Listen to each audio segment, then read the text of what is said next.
BMG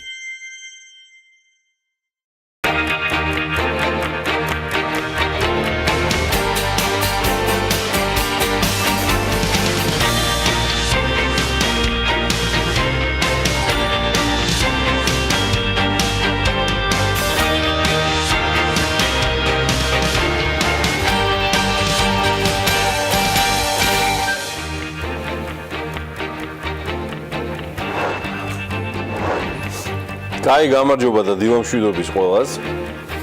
წარმატებულ საქმიან აქტიურ კვირეულს გისურვებთ ყველას. ეს წარმოუდგენელია კარგი ხასიათის ჯანმრთელობის გარეშე, რომელსაც ასევე უსურვებ თითოეულ თქვენთაგანს და თქვენი ოჯახის წევრებს. დღეს 23 აპრილია. მე გიორგი ისაკაძე ვარ. გვიყურებთ და მაუწყებლობთ TV პირველზე BMG-ს გუნდის სახელით მსურს უკვე წარმოგიდგინოთ საქმიანი დილა და ცხადია მთელი დღის და კვირის განმავლობაში გაგრძელდება საკმაოდ საინტერესო გადაცემები და პროექტები ბიზნესზე და ეკონომიკაზე, რომელსაც BMG-ს 10 უკვე 4 წლის იუბილარი გუნდი შემოგთავაზა. ამასობაში კი საქართველოს ყინულის ჰოკეის ეროვნული ნაკრები 2018 წლის ყინულის ჰოკეის მსოფლიო ჩემპიონატის მესამე დივიზიონის გამარჯვებულია.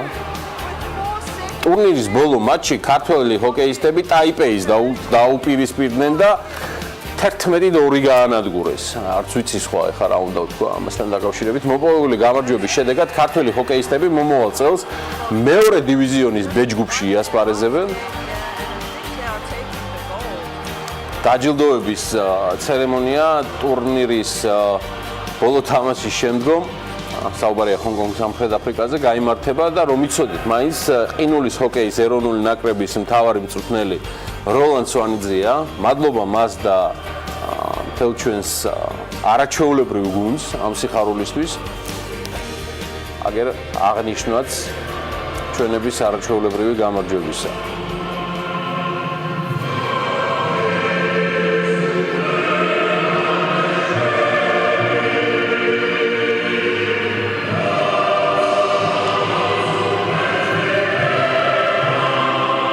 ქართველ ჰოკეისტებს წარმატება პრემიერმაც მიულოცა. დარწმუნებული ვარ ყინულის სასახლე და ყინულის ახალი მოედანი, რომელთა მშენებლობაც ბაკურიანსა და თბილისში იგეგმება, შემდგომი დიდი წარმატების საწინდარი იქნება. ერთადერთი რაც მსურს დაუმატო პრემიერის მილოცვას არის ის, რომ იმედია მთავრობა ეხლა ჰოკეისტთა სპორტული კლუბების დაფინანსებას არ დაიწყებს, როგორც ეს ფეხბურთის შემთხვევაში ხდებოდა. ყველანაირი შედეგები და გამოცდილება აჩვენებს, რომ იქ სადაც ბიზნესი დომინირებს და არის მათი ინტერესი, სახელმწიფო კი გვერდში უდგას ეროვნულ წარმატებულ ნაკრებებს სპორტის სახეობებში და ხელს უწყობს მათ ინფრასტრუქტურით, შედეგი და წარმატება არის გარდაუვალი. იქ კი სადაც სახელმწიფო ჩდება მრავალმილიონიანი ბიუჯეტებით და ხარჯებით საკლუბო გუნდებზე, ეს განწირულია კორუფციისთვის, სკანდალებისთვის და ცარიელი სტადიონებისთვის. საქართველოს კიდევ ერთი გამარჯვება, ოღონდ ამჯერად ჩინეთში. პეკინის საერთაშორისო კინოფესტივალზე 10 მთავარი ჯილდოდან 4 ქართულ ფილმებს გადაეცა. კინოფესტივალის საუკეთესო მხატვრული ფილმი გიორგი ბარაბაძის ლუკა გახდა. ამავე ფილმში ქალის მეორე ხარისხოვანი როლის შესრულებისათვის კი ლია კაპანაძე დააჯილდოვეს. ფილმს სხვისი სახლი, ასევე 2 პრიზი ხვდა წილად საუკეთესო რეჟისურისთვის და ასევე საუკეთესო ოპერატორული ნამუშევრისთვის. რუსუდან გლურჯიძეს ჯილდოს ცნობილმა ფრანგმა მსახიობმა ჟან რენომ გადასცა, რომელიც 2017 წელს პეკინის კინოფესტივალის საერთაშორისო ჟიურის წევრი იყო.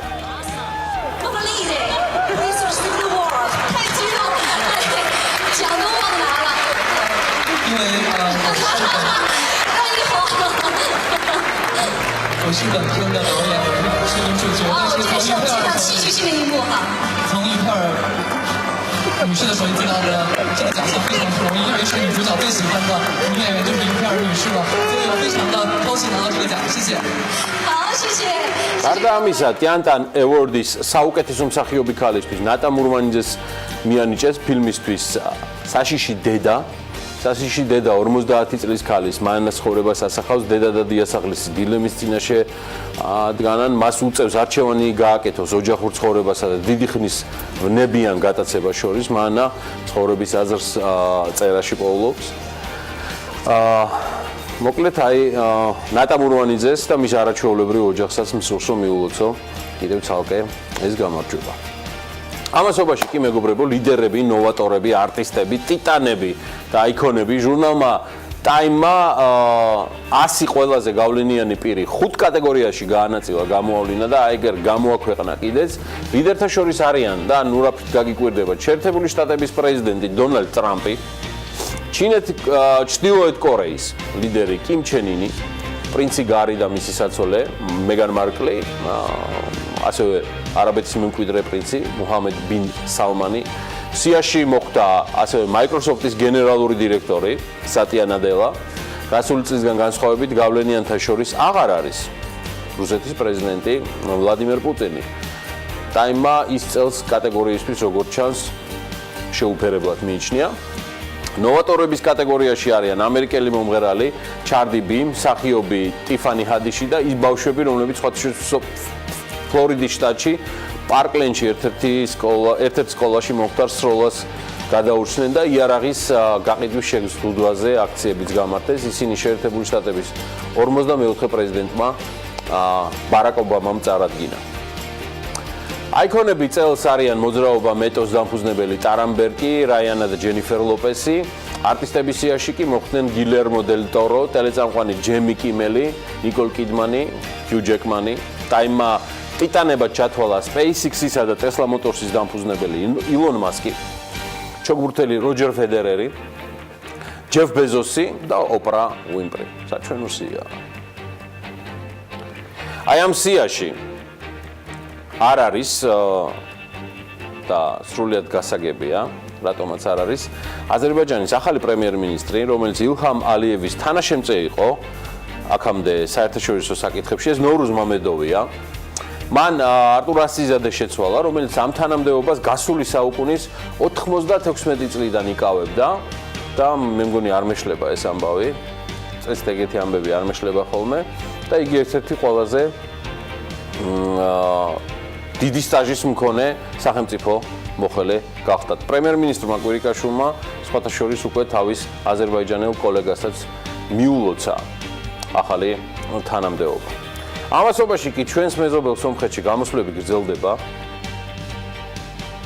და ეს იმ ფონზე, როცა ქვეყანამ 7.5%-იანი ზრდა, ეკონომიკური ზრდა აჩვენა, სხვათა შორის თლიანი შიდა პროდუქტის ზრდა, რომ არ არის პირდაპირ კორელაციაში ქვეყანაში არსებულ სიტუაციასთან, ამის დასტური და რო ის არ აისახება პირდაპირ პროპორციულად და სწრაფად არ აისახება მოსახლეობის კეთილდღეობაზე, ამის და იდეაში ეს არის მუდმივი საზრუნი ნებისმიერი ხელისუფლებისა. სხვათა შორის კარგი მაგალითია ამ კორელაციისა, სომხეთი იქით იყოს და 2002 წელს ვარდების რევოლუციის მიჯნაზე სწორედ საქართველოში დაფიქსირდა ამის ყველაზე მაღალი, ერთ-ერთი ყველაზე მაღალი 11%-იანი ეკონომიკური ზრდა და ამან მაშინდელ ფორმაციას, რომლის ნაწილიც მეც გავხდით, ვერ უშველა. ბევრი და სხვადასხვა მიზეზის გამო ჩვენ ძალიან აქტიურად ვაკვირდებით სომხეთში მიმდინარე მოვლენებს. სერგ სარქისიანმა ასევე გუშინ გვიან ღამით და BMG-მ გაავრცელა ეს ინფორმაცია. გარკვეული პირობებით დაადასტურა, რომ იგი მზად არის დატოვოს სომხეთის პრემიერ-მინისტრის პოსტი. სომხეთის პარლამენტის მიერ რამდენიმე დღის წინ არჩეული პრემიერ-მინისტრი სარქისიანი აცხადებს, რომ პრემიერის თანამდებობაზე მისი არჩევა განპირობებული იყო რეგიონში არსებული რთული ვითარებით, რომელსაც უამრავი გამოწვევა ახლავს თანს და მთიანი ყარაბაღის პრობლემის ღირსეული გადაწყვეტილების უზრუნველყოფა მისი უმთავრესი გამოწვევაა. მისი აზრით, ყველა გამოწვევა მოგვარებადია და მხოლოდ ამის შემდეგ შეიძლება მმართველობაში მოვიდნენ სხვა მოღვაწეებიც და მაგალითისთვის მოიყვანა მათ შორის ახალგაზრდების ფონდი ლუისიდან. სწორედ მათ ამ ფონდის წარმომადგენლებში ხედავს სარქისიანი ძალიან დიდ პოტენციალს მომავალი სახელმწიფო მმართველობისთვის. ესეთი ინფორმაცია გაავრცელა მისმა პრესამსახურმა. სარქისიანი საგანმანათლებლო ფონდის ლუისის წვევამდელთა ღია წერილზე პასუხი გაავრცელა, რომლებმაც საკმაოდ კრიტიკული მოწოდებით მიმართეს მოქმედ პრემიერ-მინისტრს. სხვათა შორის სომხეთში მიმდინარე მოვლენებზე განცხადება სოციალურ ქსელში პრეზიდენტმა სააკაშვილმაც გააკეთა, როგორც მან ბრძანა, მან მოუწოდა მეგობრებს სომხეთის ხელისუფლებაში დაანებონ მოსკოვის იმიტაციურ თამაშებს თავი და მოусმინონ თავის თანამოქალაქეებს. მანამდე კი ქართული ვარდების რევოლუციის მთავარი შემოქმედის მორიგი iPhone ინტერვიუს ამონარიდი უნდა შემოგთავაზოთ. პირველ რიგში უნდა იგზელოს არაპროფილურ ბიზნესებში ბანკების შესვლა. ახლა სადმე რაღაც მოგება რომ გაფაჩნდება, თვითონ აქ მთელი ინფორმაცია კლიენტებზე შედიან ამ კლიენტებთან და აღჭობენ მათ, ხურავენ მათ წარმოებას, ანადგურებენ მათ ფერმებს, უსპობენ პერსპექტივას, რათა თავისთვის მიიღონ ზემოგება და კიდევ უფრო მეტი ფული ჩაიდონ ამ მევახშეება ჯიბეში.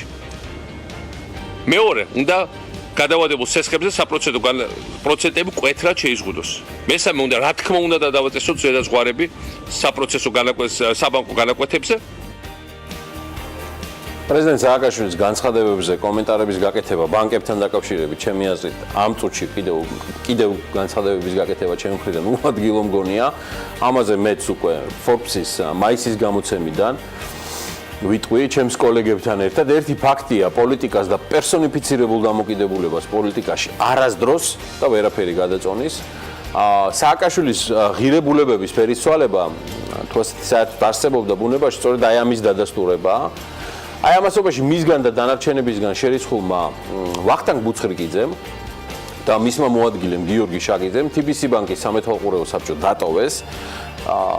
მიზეზი სააკაშვილის განცხადება არ არის. ეროვნული ბანკის ახალი რეგულაციაა მიზეზი, რომლის მიხედვითაც 2018 წლის 1 ივნისიდან სამეთვალყურეო საბჭოს წევრს აღარ აქვს შესაძლებლობა იმავდროულად შეასრულოს მენეჯმენტში აღმასრულებელის ფუნქციები. ამ ცვლილების შედეგად TBC ბანკის სამეთვალყურეო საბჭოში რჩებიან მამუკა ხაზარაძე, როგორც საბჭოს თავმჯდომარე და მისი მოადგილე ბადრი ჯაფარიძე, ასევე ნიკოლას ჰააგი, ნიკა ენუქიძე, რომელიც თავის დროზე საქართველოს ბანკში შრომობდა, სტეფან ვილკე, სტეფანო მარსალია და ერიკ რაჯენდრა.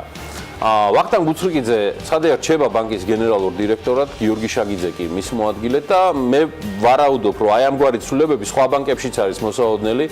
ეს დაადასტურა გუშინდელ ინფორმაციაში GBC-მაც, მათ შორის მსხვილ ბანკებში, მაგალითად VTB ბანკში ბანკის გენერალური დირექტორი არჩილ კონცელიძე სამეთვალყურეო საბჭოს წევრიც არის, ასევე ბაზის ბანკში, სადაც ორივე ორგანოშია წარმოდგენილი დავით საავა. ცვლილებები შეეხება ლიბერთისაც, სადაც მმართველობითი ორგანოს ერთ-ერთ პოსტს უნდა შეელიოს გიორგი კალანდარიშვილი. ასევე აქვე ვიტყვი მხოლოდ ერთს, რომ ეს არის დასაწყისი საკმაოდ რთული და გრძელი პოლიტიკური დერბისა, სადაც მმართველი ხელისუფლებაც გაეჯიბრება ოპოზიციას და ეს იქნება საპრეზიდენტო არჩევნების ალბათ ერთ-ერთი უმთავრესი თემა.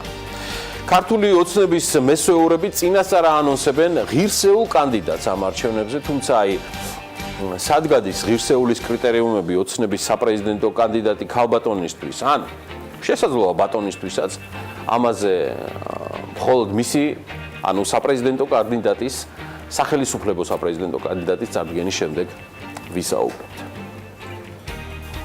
არანაირ კავშირში არ არის ამ თემასთან ქართული დელეგაციის ვიზიტი შეერთებულ შტატებში და შედეგები, რომლითაც ფინანსთა მინისტრი, მისი მოადგილეები, თუ არ ვთქვი, ეროვნული ბანკის პრეზიდენტი და სხვა დელეგაციის წევრები სამშობლოში დაბრუნდებიან, მაგრამ ამ ინფორმაციის გამოტოვება უბრალოდ არ შეიძლება.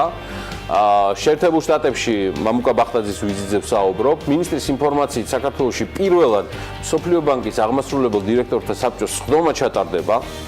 მოусმინოთ მას. მსოფლიო ბანკი და მას შემავალი ორგანიზაციები გაზდიან საქართველოს მიმართ დაფინანსებას. ეს არის იქნება ძალიან მნიშვნელოვანი წარმატება.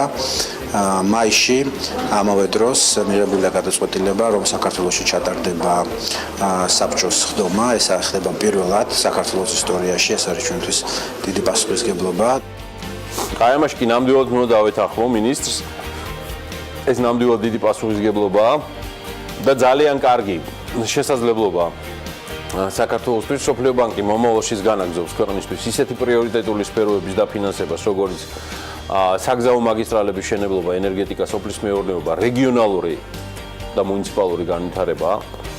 კიდევ ერთი ამბავი ამოქმეებზე შტატებიდან ჩვენი ქვეყნის შესახებ სახელმწიფო დეპარტამენტის ანგარიში მოხვედრილი საქართველო იყო, რომელიც არსებული მედია გარემოს კონტექსტში მოხდა, აი ამ დოკუმენტში. ამ ანგარიში ვკითხულობთ, რომ წლის განმავლობაში გაიზარდა არასამთავრობო ორგანიზაციების, ჟურნალისტებისა და საერთაშორისო საზოგადოების წუხილი მედია პლურალიზმთან დაკავშირებით. ამ კონტექსტში მოხსენებაში საუბარია საზმაუს შესახებ კანონში ცვლილებებზე, ასევე სამი ტელეარხის ერთ ჰოლდინგში გაერთიანებაზე.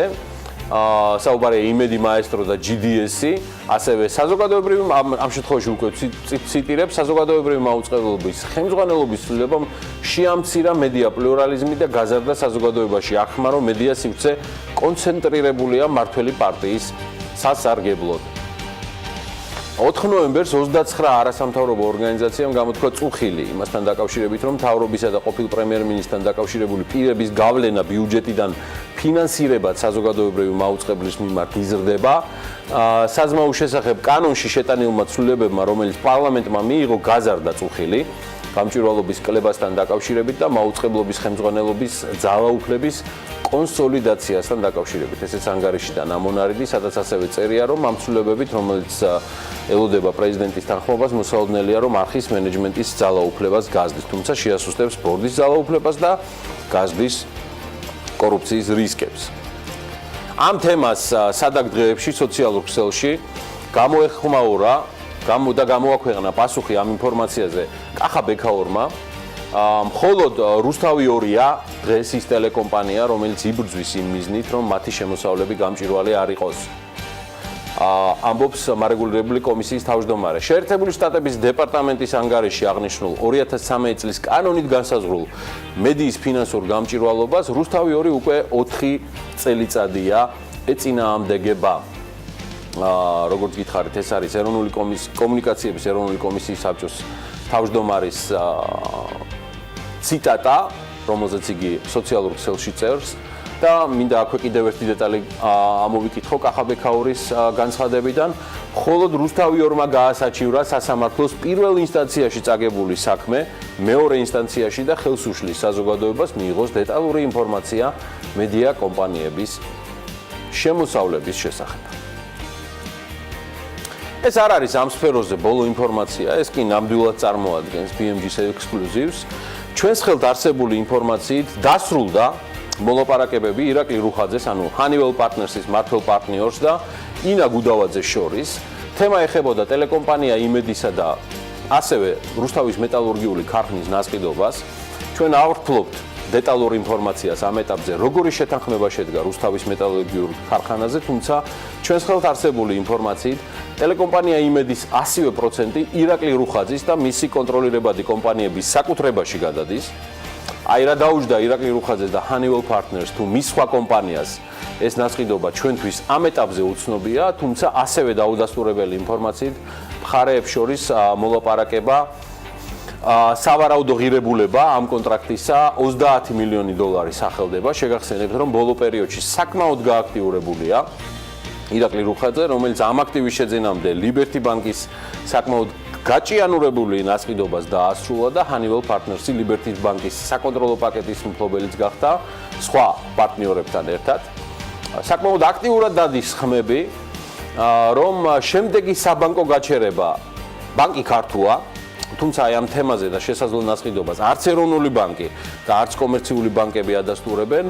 BMG დღეს დილიდან დაინტერესდება ტელეკომპანია იმედში და კომუნიკაციების ეროვნულ თან მარეგულირებელ კომისიაში. რა ინფორმაციას ფლობენ ტელეკომპანია იმედში მიმდინარე ნასყიდობის პროცესზე? შეგახსენებთ, რომ კანონით ახალი მეპატრონე და ნებისმიერი მეპატრონე ვალდებულია აცნობს მარეგულირებელ კომისიას ტელემაუწყებლის მეპატრონის სრული და დეტალური ვინაობა.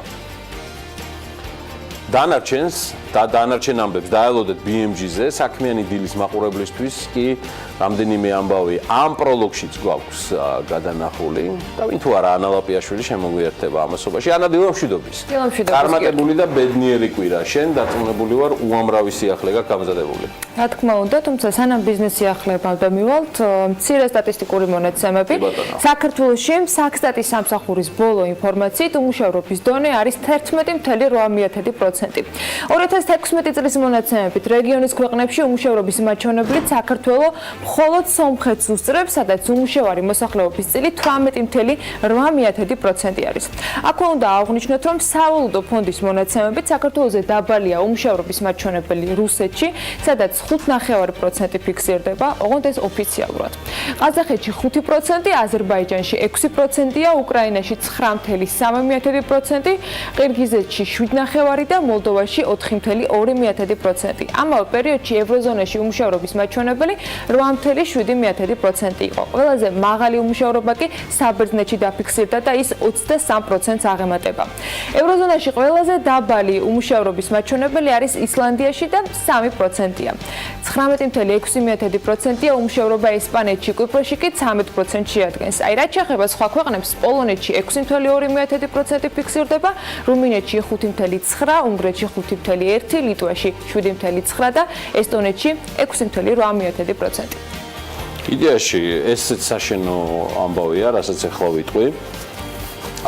კრედო ბანკს და წამყვან ევროპულ საფინანსო ორგანიზაციას ნიდერლანდების განვითარების ბანკზეა საუბარი FMO-ზე 20 მილიონი დოლარის ოდენობის საფინანსო ხელშეკრულების ოფიციალური ხელმოწერის ცერემონიას გაიმართა. 5 წლიანი შეთანხმების მიზანია საქართველოში მიკრო, მცირე და საშუალო მეწარმეთა განვითარების მხარდაჭერა, განსაკუთრებული ფოკუსირებით ქალმეწარმეებზე. FMO ნიდერლანდების განვითარების ბანკი კრედო ბანკთან ერთად უკვე მეორე გარიგებას აწერს ხელს და ახალი ხელშეკრულებით ორ ორგანიზაციას შორის ურთიერთობა კიდევ უფრო გაღრმავდება. რატომ არ მიკვირს და ძალიან მაგარი ამბავია, რომ გარიგება იქნება ლარში დენომინირებული, რაც კრედო ბანკის მეშვეობით ხელს შეუწყობს საქართველოს ეკონომიკის დედოლარიზაციის პროცესს. ცოტათი მაინც წაეშველება, აღნიშნული რესურსით ისარგებლებენ საქართველოში მოქმედი მიკრო და მცირე მეწარმეები და გარდა ამისა ფონდი აქტიურად დაუჭერს მხარს როგორც აცხადებენ ინკლუზიური საფინანსო დღისწესრიგს, ამიტომ სესხის ნაწილი გამოყენებული იქნება საქართველოში ქალ მეწარმეთა სეგმენტის დასახალისებლად. ეს არის ამონარიდი იან ვილემ ჰუკის საინვესტიციო ოფიცერი გახლავთ FMO ნიდერლანდების განვითარების ბანკისა. ისე ბანემ აქვე ვართ და ეს და სხვა თემებიც იქნება დღევანდელი ქალების ნარატივში და მოდი კვანცალაღიძის ანონსაც გადავხედოთ.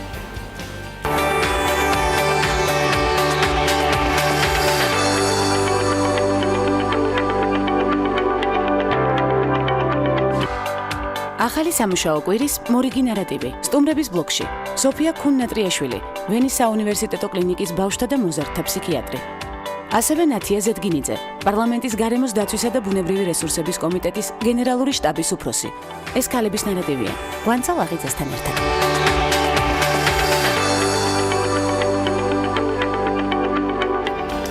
ქალების ნარატივის გარეშე წარმოუდგენელია ისეთი კონგენიალური შესავალი, როგორც საქმიანი დილა.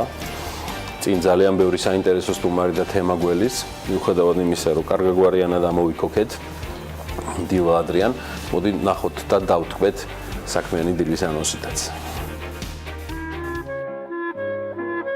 23 აპრილის დილას საქმიანად იწყებენ ვიქტორ ბარამია, სისერო მარტინ გარსია, მიხეილ ხიდურელი, სერგი გვარჯალაძე და ნინი ლონგურაშვილი, დავით ბოტკოველი, ქეთი ქვარცხავა და რა თქმა უნდა, ემილ ავდალიანი ორშაბათის ვიდეო ბლოგით. დილა საქმიანია TV პირველზე.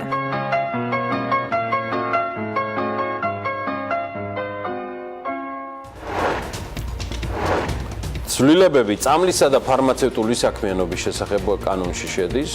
ეს კანონპროექტი პარლამენტმა იდეაში მეორედ განიხილა, მეორე მოსმენით. სათიბ-საძოვრების რაციონალურად გამოყენების სახელმწიფო პროგრამაში რეგისტრაცია დაიწყო და 1 ივნისამდე გაგრძელდება.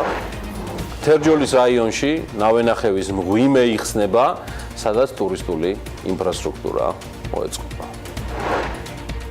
ასეა ეს ამბავი. ყველას კიდევ ერთხელ წარმატებულ დღეს გისურვებთ. ანა ლაპიაშვილი გვიერთება სწორედ მის განკარგულებაშია ორშაბათი დილის საინფორმაციო კოლაჟიც ბიზნესზე და ეკონომიკაზე. და მოვიდა დრო, როდესაც მთელი უქმეების მონაგარი ერთიანად უნდა გავაცნოთ ჩვენს მაყურებელს, თუმცა ეს მხოლოდ პირველი ნაწილი იქნება ბიზნესი ახლებების მეორე კოლაჟს უკვე 9 საათისთვის უნდა დაელოდოთ, ასე რომ ჯერ პირველი კოლაჟის დროა და რამდენიმე წამში ვართ ეთერში. წარმატებული დღე.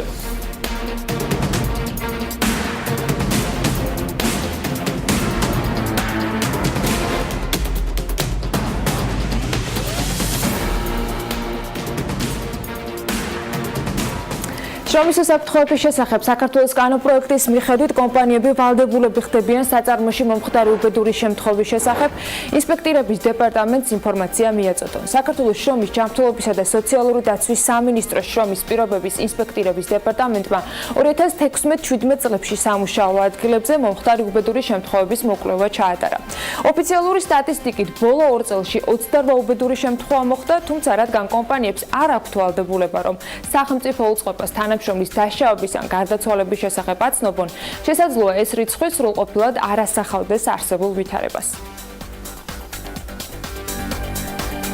მთავრობის ინიციატივით ცვლილებები წამლის და ფარმაცევტული საქმიანობის შესახებ კანონში შედის. ეს კანონპროექტი პარლამენტმა მეორე მოსმენით განიხილა. კომიტეტის თავმჯდომარე საკაკი ზოიძის განცხადებით, ცვლილებები, რომელიც ეხება ფარმაცევტულ ბაზარზე სახელმწიფო რეგისტრაციის აღიარებითი რეჟიმის ან პარალელური იმპორტის პოტენციურად შესაძლო შეზღუდვას, პირობებში წარმოადგენს ყველაზე ქმედით საშუალებას, რომ ფარმაცევტული ბაზარი კონკურენტუნარიანი იყოს. აღიარებით რეჟიმში რეგისტრირებული ფარმაცევტული პროდუქტი საქართველოს ბაზარზე დაშვების ვადად 5 წელი განისაზღვრება. ამ ვადის გასვლის შემდეგ კი ფარმაცევტული პროდუქტი ხელახალ რეგისტრაციას დაექვემდებარება, შესაბამისად იმპორტიორს 500 ლარის ოდენობის მოსაკრებრის გადახდა ახლიდან მოუხდება. ასეთივე მიდგომა ამ კანონის ამოქმედებამდე საქართველოს ფარმაცევტულ ბაზარზე სახელმწიფო რეგისტრაციის აღიარებითი რეჟიმით უვადოდ დაშვებული ფარმაცევტული პროდუქტების მიმართ, რომელთა ბაზარზე დაშვების ვადადაც 10 წელია განსაზღვრული.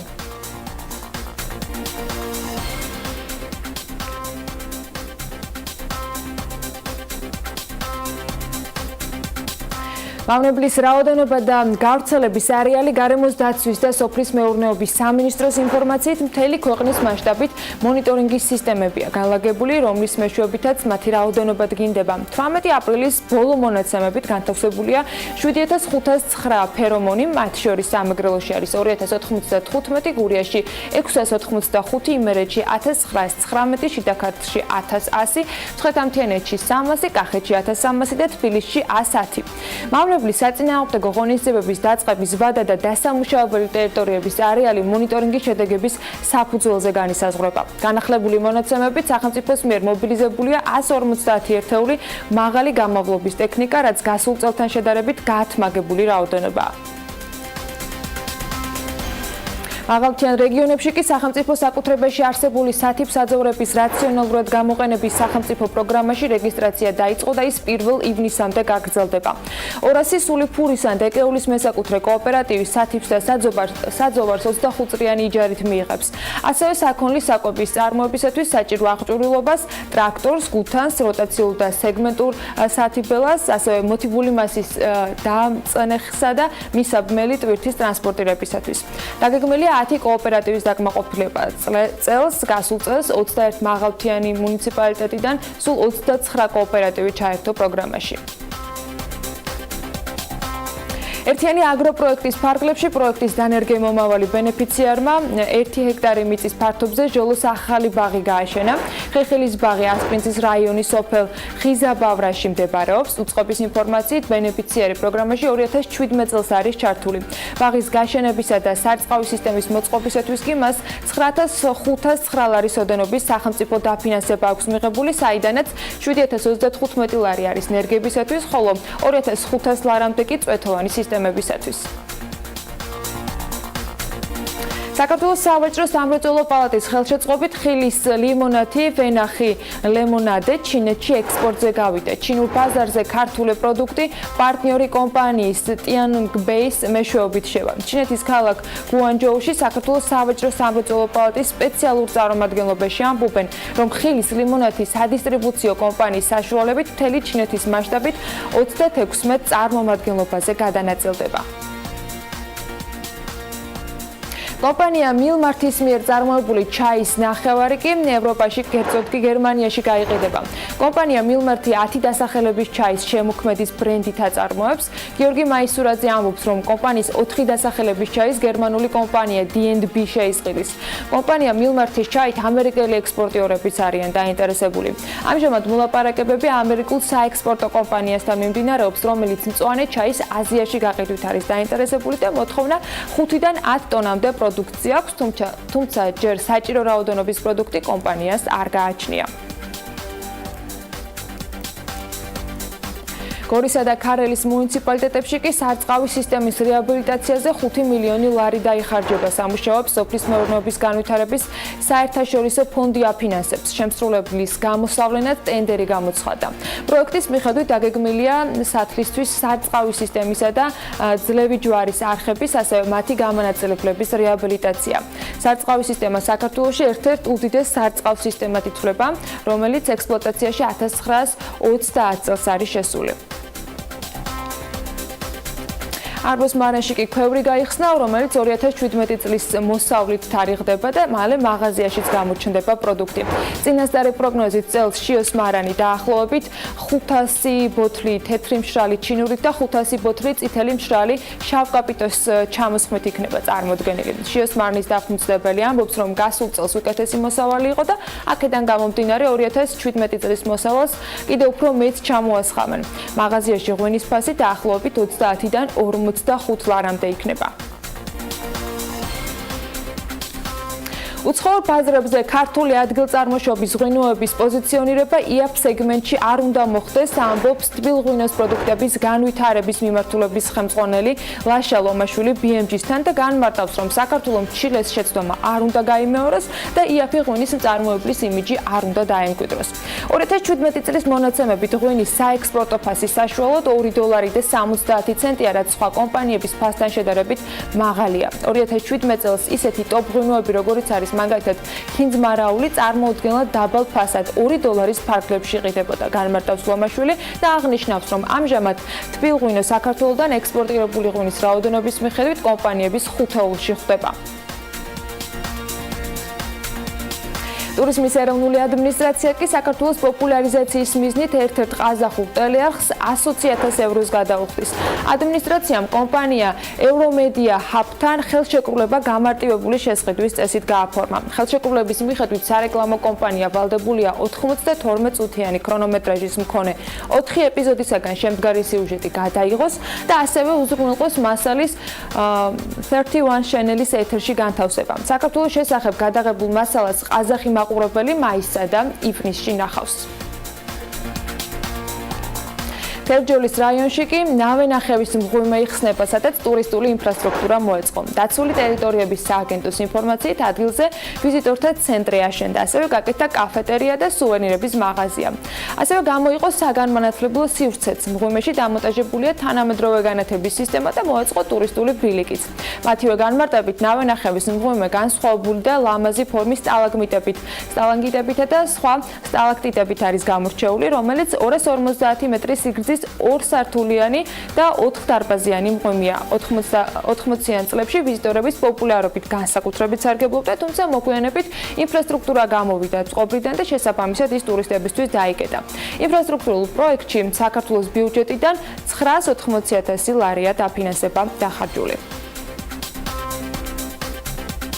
თბილსერვის ჯგუფის თანამშრომლების სპეციალურ სასწავლო კურსებს კი მერიის საკუთრებაში არსებულ შეფასებასთან 35,000 ლარი დაუჯდება გადასამზადებლად. ეს თანხა ელექტროტექნიკური პერსონალისათვის უსაფრთხოების ტექნიკის წესების სწავლების პროგრამას, ტექნიკური ექსპლუატაციის წესების სწავლების პროგრამას გულისხმობს. 60 მძღოლი და 270 ამწე მანქანის საკიდელაში მომუშავე ადამიანი უსაფრთხოების ტექნიკის წესების სწავლებას გაევლის. კიდევ ერთი სასწავლო კურსი, რასაც თბილსერვის ჯგუფის თანამშრომლები გაევლიან, ეს არის დაზარალებულის პირველადი დახმარების წესების სწავლების პროგრამა. მეტროპოლიტენის ვაგონების სარემონტო სამუშაოებზე კი 3 მილიონი ლარი დაიხარჯება. თბილისის სატრანსპორტო კომპანიამ სამუშაოების შესყიდვისათვის ტენდერი გამოაცხადა. სულ შეკეთებისა და მოდერნიზაციის სამუშაოები მეტროს მოძრავი შემადგენლობის 8 ვაგონს შეეხება, საიდანაც 4 სათაო ვაგონია, 4 კი შუალედური. ეს ბიზნეს სიახლეების მხოლოდ პირველი ნაწილი იყო, ახლა სავალუტო მიმოხილვის დროა.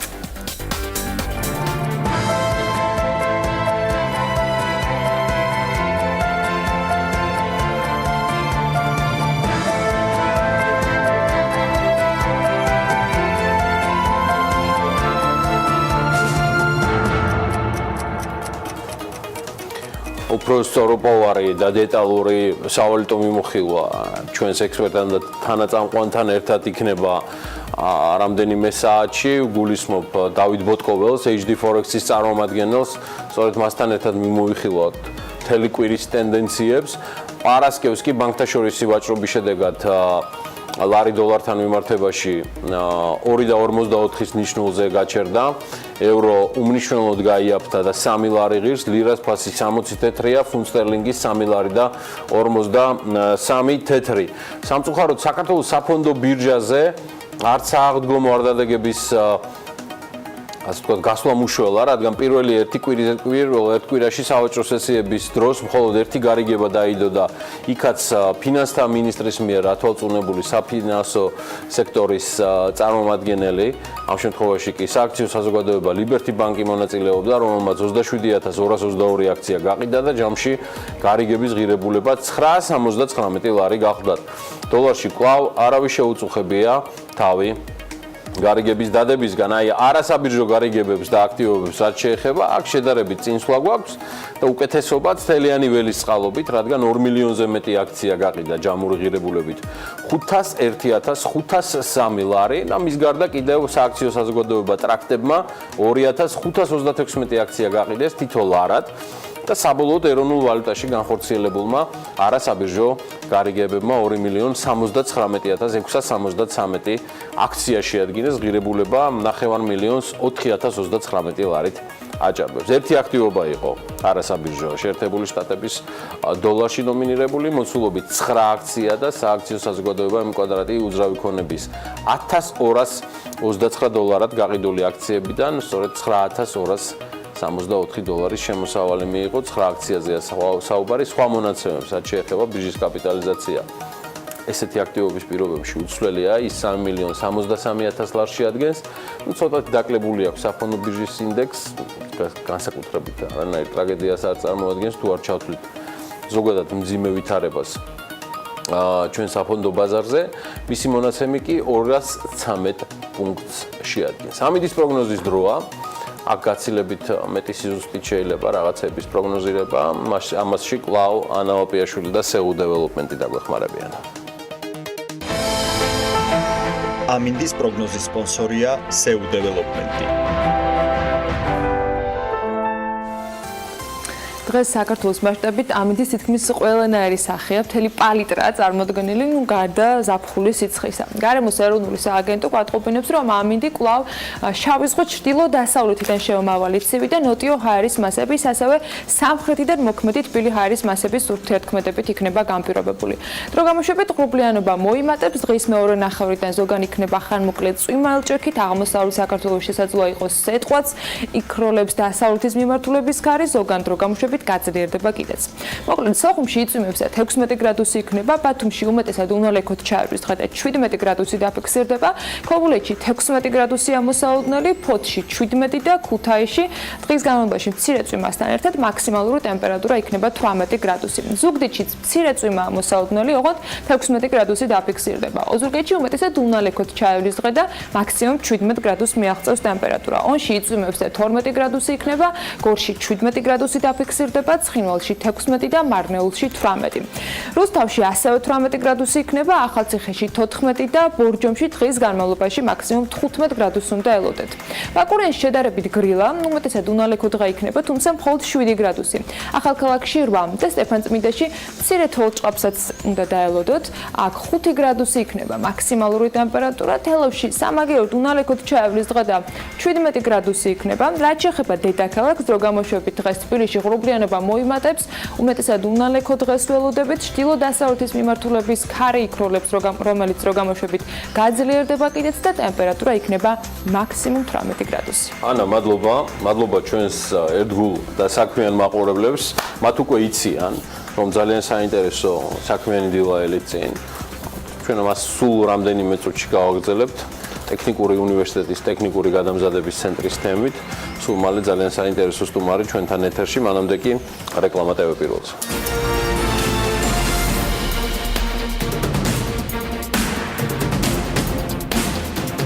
ტექნიკური უნივერსიტეტის ტექნიკური გადამზადების ცენტრმა საგაზაფხულო მიღება დაასრულა. ცენტრი დაინტერესებულ ახალგაზრდებს თავაზობს ბაზარზე მოთხოვნა დეფიციტურ სპეციალობების დაუფლებას და გასცემს 2 დიპლომს, ქართულს და გერმანულს. კონკრეტულად რას გულისხმობს ეს სიახლე? ამაზე ვისაუბრებთ ვიქტორ ბარამიასთან, საქართველოს ტექნიკური უნივერსიტეტის ტექნიკური გადამზადების ცენტრის გენერალური მენეჯერი გსტუმრობს საქმიანი დილაში. მოგესალმებით, მადლობა. გუშინ დასრულდა მიღება თუ ზუსტად მახსოვს რიცხვი თუ გვაქვს ბოლო მონაცემები რამდენი ადამიანი იყო განცხადებელი და რეალურად რას მიიღებენ ისინი ამ შესაძლებლობიდან? დიდი მადლობა პირველ რიგში დაინტერესებისთვის. რეგისტრაცია გუშინ დასრულდა, ანუ 10 აპრილიდან მიმდინარეობდა 22 აპრილის ჩათვლით რეგისტრაცია. ჩვენ შემთხვევაში როგორც აღინიშნა, ჩვენ თავაზობთ თან დაინტერესებულ ადამიანებს სამ პროფესიაზე რეგისტრაციას. გუშინდელი ანუ სტატისტიკა რაც გვაქვს, ანუ საერთო ჯამში 171 დაინტერესებული პირი იყო, რომელმაც მონიშნა ასე ვთქვათ ჩვენი პროფესიული პროგრამები. და რაც შეეხება იმ ადამიანებს, რომელმაც პრიორიტეტებში ნომერ პირველად აღნიშნა ჩვენი პროფესიები, ამ შემთხვევაში საუბარია 86 აპლიკანტზე. ამ 86 აპლიკანტიდან ბარემ სტატისტიკას რომ მივყვეთ, ანუ არის 81 მამაკაცი და 5 ქალბატონი. და ამ სამიდან პრიორიტეტი რომელს მიანიჭეს უფრო მეტად თუ თანაბრად პრიორიტეტი ტრადიციულად, ანუ ტრადიციულად ახლა დიდი ტრადიცია არა გვაქვს, ანუ შემოდგომას დავიწყეთ ამ პროფესიების შეთავაზება, ისევ და ისევ ნომერ პირველი არის მაღალი ძაბვის ელექტროტექნიკოსის პროგრამა. ენერგეტიკა. კი, ენერგეტიკა. ну ამას შეიძლება დანარჩენ ორს რაც შეეხება ეს არის მექანიკის ინჟინერია და მესამე პროფესია რაც არის სამრეწველო ავტომატიზაცია. ენერგეტიკის პრიორიტეტს შეიძლება რამდენიმე ფაქტორი განაპირობებს, ანუ ზოგადად ვთქვათ ბაზარზე არსებული მდგომარეობა და ვთქვათ მოთხოვნა პროექტები მიმდინარე და ასე შემდეგ და ასე შემდეგ.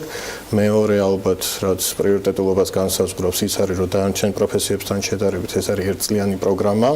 ალბათ ესეც ხიბლია, ანუ დანარჩენი პროგრამები 2 წლიანია და მესამე ალბათ ანუ ყველაზე მარტივად ახსაქმელია რა, იმიტომ რომ მაღალი ძაბვის ელექტროტექნიკოსი ალბათ ყველასთვის ისეთი გასაგები რამე. მე თავში ვახსენე რომ 2 ენაზე არის, ანუ 2 დიპლომი გაიცემა რეალურად. რა კავშირი აქვს გერმანულთან და გერმანიასთან რეალურად ამ პროგრამას ჯამში? ვინ არიან თქვენი დამხმარეები და როგორ ხდება განათლების მიღება? რა საჭიროა თუ არა? ეს ხომ არ გერმანული ხომ არ არის დაბრკოლება ვთქვათ მიღებისას, რას ნიშნავს? კი, ამ შემთხვევაში გეტყვით რომ ანუ გერმანული სერტიფიკატი არ გულისხმობს გერმანულ ენაზე სწავლებას სამწუხაროდ ჯერჯერობით, ან ჯერჯერობით საუბარია მხოლოდ ვთქვათ ქართულენოვან და ვთქვათ ანუ ეთნიკური უმცირესობისთვის არაქართულენოვან სწავლებაზე. რაც შეეხება გერმანულ სერტიფიკატს, ამ ფაქტს განაპირობებს ის, რომ თვითონ ეს პროგრამები შემუშავებულია გერმანულ ექსპერტებთან ერთად, მათთან კონსულტაციაში და გარკვეულწილად შეესაბამება გერმანულ პროგრამებს შესაბამის და გერმანულ სტანდარტს. აქედან გამომდინარე, ვთქვათ ისევ და ისევ, ანუ ხარისხის დამადასტურებელი გახლავთ ეს გერმანული სერტიფიკატი. და იმასაც გეტყვით, რომ ანუ ქართული დიპლომის პარალელურად, ანუ წარმატებულ სტუდენტებს ექნებათ შესაძლებლობა ამ გერმანული სერტიფიკატის მიღება. ამ სერტიფიკატს გასცემს გერმანიის საოჭრო სამრეწველო პალატის აკრედიტებული ორგანო, დაწესებულება და ანუ ეს პროცესი ამ ეტაპისთვის, ნამდვილად რაღაცა პირველ საფეხურებსა და პირველ ნაბიჯებს გქავთ, თუმცა ჩვენ დიდი იმედი გვაქვს, რომ ანუ საბოლოო ჯამში გერმანელების ასეთი აქტიური ჩართულობის შემდეგ ცენტრი თავად ითავებს ამ საქმიანობას და ანუ ცენტრი იქნება უკვე აკრედიტებული, რომ გასცეს ეს სერტიფიკატი. ამ სერტიფიკატის ქონა ამ შემთხვევაში აძლევს თუ არა ბენეფიციარს რაიმე განსაკუთრებულ უპირატესობებს, რაც გამოარჩევს მას მომავალში შესაძლო დაინტერესებას მისით საერთაშორისო ბაზრებზე თან ვიზა ფრის რეჟიმში, როცა რეალურად შეგვიძლია. მოდი რეალურად რო შევხედოთ ხო სიტუაციას, ანუ ერთმნიშვნელოვნად გერმანული სერტიფიკატი, გერმანული ხარისხი და ასე შემდეგ იქნება გარკვეულწილად უპირატეს რეჟიმში მოქცევის საშუალება ქართულ ბაზარზე. ჯერ ხო რა თქმა უნდა, იმიტომ რომ ქართული კომპანიებისთვისაც ალბათ რაღაცა პლუსი იქნება, რომ ანუ გერმანული ხარისხი მით უმეტეს ვთქვათ იგივე აღჭურვილობაც გერმანული გვაქვს, ან თითოეულ პროცესში რაღაცა გერმანული მოდელზე აწყობილი გვაქვს. რაც შეეხება საერთაშორისო ბაზარზე, ხა ნამდვილად მოვიტყუები ესე ვთქვა, რომ ეს იქნება ბილეთი და მწვანე შუქი, ვთქვა, საერთაშორისო ბაზარზე დასაქმების და ევროკავშირის დასაქმების მოგეხსენებათ გიორგი. ანუ იქ სხვა მოთხოვნებიც არის, თუმცა ანუ გარკვეულწილად იმის გამო, რომ ეს სერტიფიკატი არის საერთაშორისო აღიარებული სერტიფიკატი, როგორც გერმანიაში ისე ვთქვა, ზოგადად, ანუ აქედან გამომდინარე, ნამდვილად საომალოდ ეს იქნება რაღაცა უპირატესობა. რაც მოიცავს რეალურად კურსი, თქვენ ახსენეთ, რომ ის ადაპტირებულია რეალურად, ასე ვთქვათ, ბეჭედ დასმული არის იმ სტანდარტებით, რომელიც საერთაშორისო არის აღიარებული. ერთ წელიწადში რა ეტაპები აქვთ გასავლელი იმ ადამიანებს, ვინც ამ კურსზე რეგისტრირდებიან, სწავლას იწყებენ და რას იღებენ რეალურად წლის ბოლოს?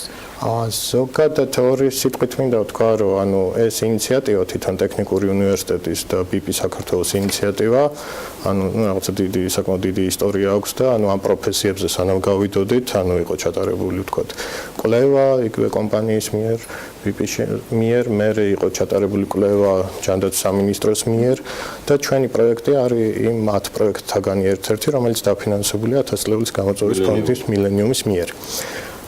ბუნებრივია, რომ ჩვენი პროექტი და სხვა პროექტებიც მიმართულია საბოლოო ჯამში დასაქმებას. აქედან გამომდინარე, იმას როცა ვიძახით, რომ ეს პროფესიები მოთხოვნადია, ეს ერთ-ერთი მთავარი კრიტერიუმია. რაც შეეხება, ანუ რა ეტაპების გავლა მოუწევთ, თქვათ, ჩვენ სტუდენტებს. ბუნებრივია, რომ პროფესიულ განათლებაზე როცა ვსაუბრობთ, ანუ პრაქტიკული ნაწილის წილი ძალიან მაღალია.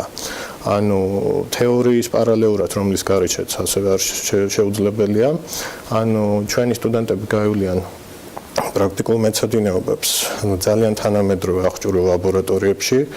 ამ შემთხვევაში გვაქვს ისევ და ისევ ერთ-ერთი გერმანული კომპანიის მიერ მოწოდებული აღჭურვილობა, რომელიც არის ძალიან თანამედროვე და ძალიან სასიამოვნო გარემოა, ვთქვათ, ასეთ აღჭურვილობასთან მუშაობა და რაც არანაკლებ მნიშვნელოვანია და შეიძლება პროფესიული განათლებისთვის უფრო მნიშვნელოვანიც, ეს არის საწარმოო პრაქტიკა კომპანიებში. ანუ ჩვენ უკვე გვაქვს გაფორმებული წინასწარი მემორანდუმები თუ ხელშეკრულებით დავარქვათ სხვა კომპანიებსაც, რომლებთანაც ანუ თემატურად გაივლიან ჩვენი სტუდენტები. საერთოდ ჯამში ალბათ 10-მდე კომპანია იქნება, ვთქვათ, სხვა მიმართულებით, თუმცა ანუ მინდა გითხრათ, რომ ანუ ჩვენ არ ჩერდებით, იმიტომ რომ თავი ამოცანა ისე. თქვენ იძიებთ ამ კომპანიებს თუ არსებობს რაღაცა თქო დაინტერესება მათი მხრიდანაც?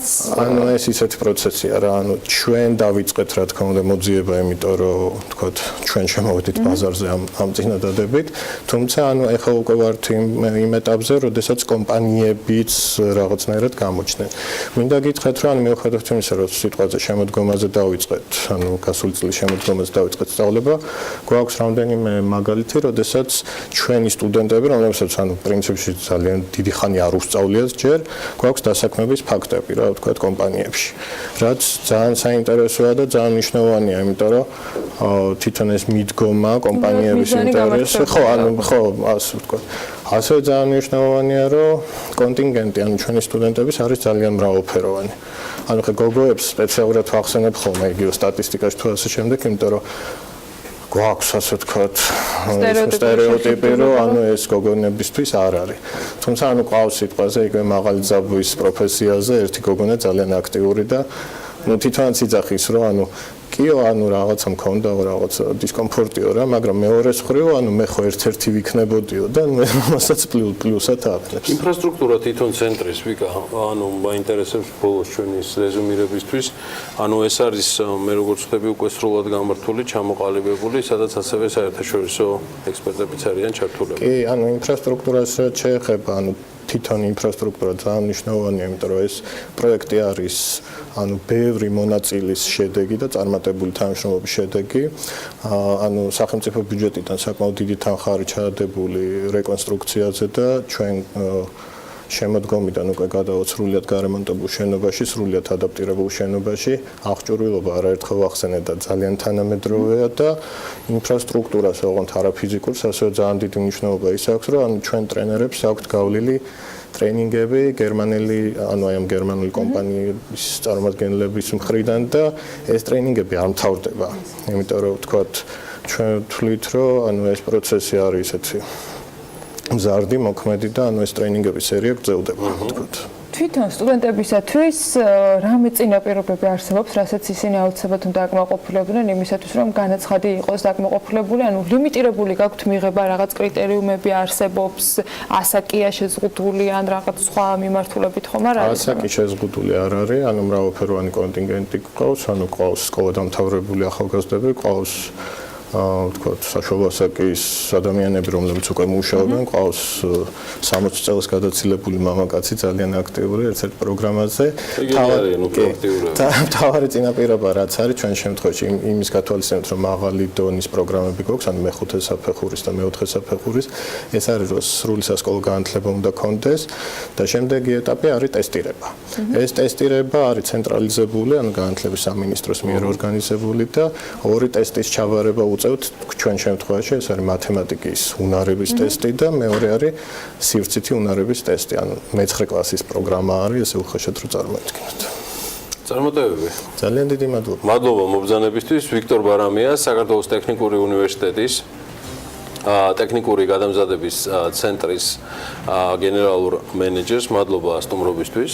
დიდი მადლობა. და წარმატებებს გისურვებთ. დავაკვირდებით როგორ მიდის ეს ყველაფერი. მე დიდი იმედი მაქვს, რომ ჩვენი კურსდამთავრებულები აქტიურად ჩაერთვებიან, ასე ვთქვათ, საქმიანობაში, უკვე წამყვან კომპანიებში. მადლობა. წარმატებები. გავალთ რეკლამაზე, სტუმარს გავაცილებთ და სულ რამდენიმე წუთში გიბრუნდებით ბიზნესის და ეკონომიკის ახალი ამბებით.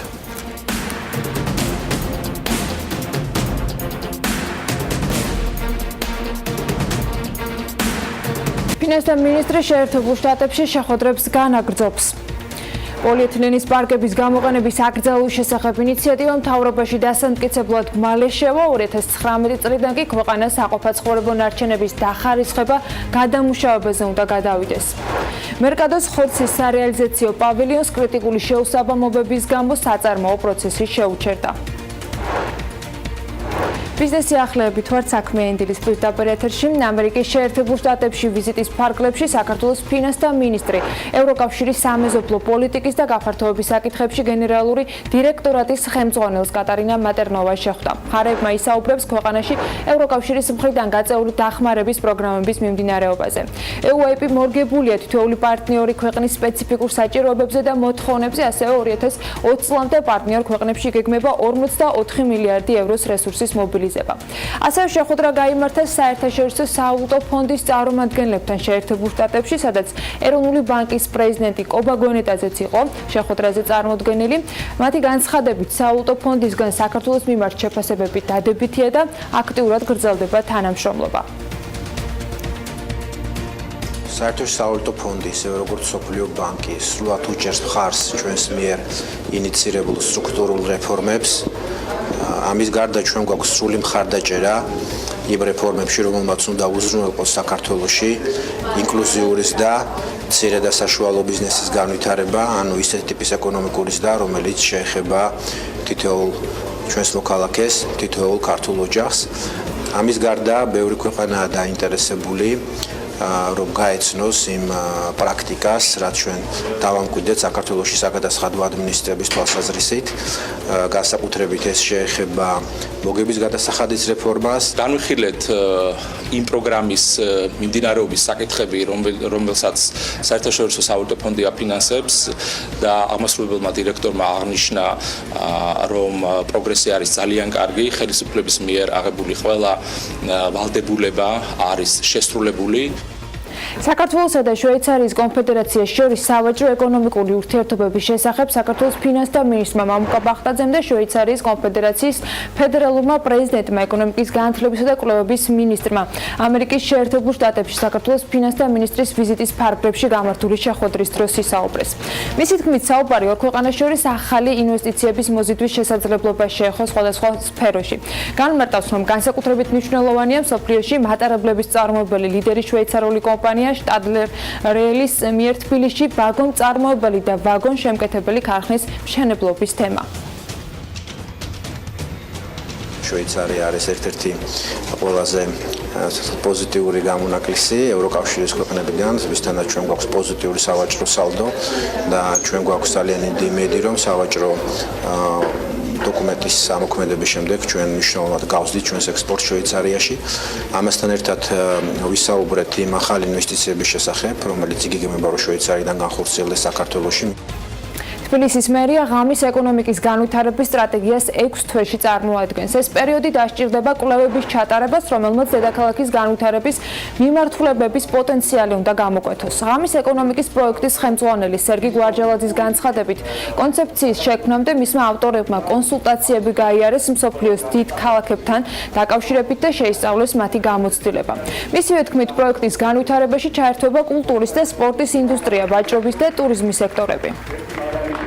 Twoi uze es industria ჩვენ უზარმაზარი წარმატებებში, სადაც ჩვენი ინდუსტრიული ნაგებობები ჩემი დავალება მაქვს მოცემული, რომ მინიმალურად დაიხარჯოს საბიუჯეტო თანხები და ჩვენ ამისათვის სპეციალურად ძალიან ინტენსიურად ვიმუშავებთ და თქვენ ალბათ ნახეთ, რომ დღეს სხვადასხვა სექტორიდან იყვნენ ადამიანები წარმოდგენილი, მათ შორის საერთაშორისო ორგანიზაციებიდანაც. ძალიან დიდი იმედი გვაქვს, რომ ვიმუშავებთ ინტენსიურად დონორებთან, მოვიძიებთ ამ თანხებს. სერვისებს რაც შეეხება, ეხლა პირველი რაც ნათლად ჩანს, რომ მაგალითად, როდესაც ჩვენ ღამე გამოვდივართ ღონისძიებებზე ერთი ღონისძიებიდან მეორეზე, გარკვეული პრობლემები არის ტრანსპორტთან დაკავშირებით და ამ პრობლემას ჩვენ აუცილებლად შევისწავლით დეტალურად და რაც შეიძლება სწრაფად მოვაგვარებთ.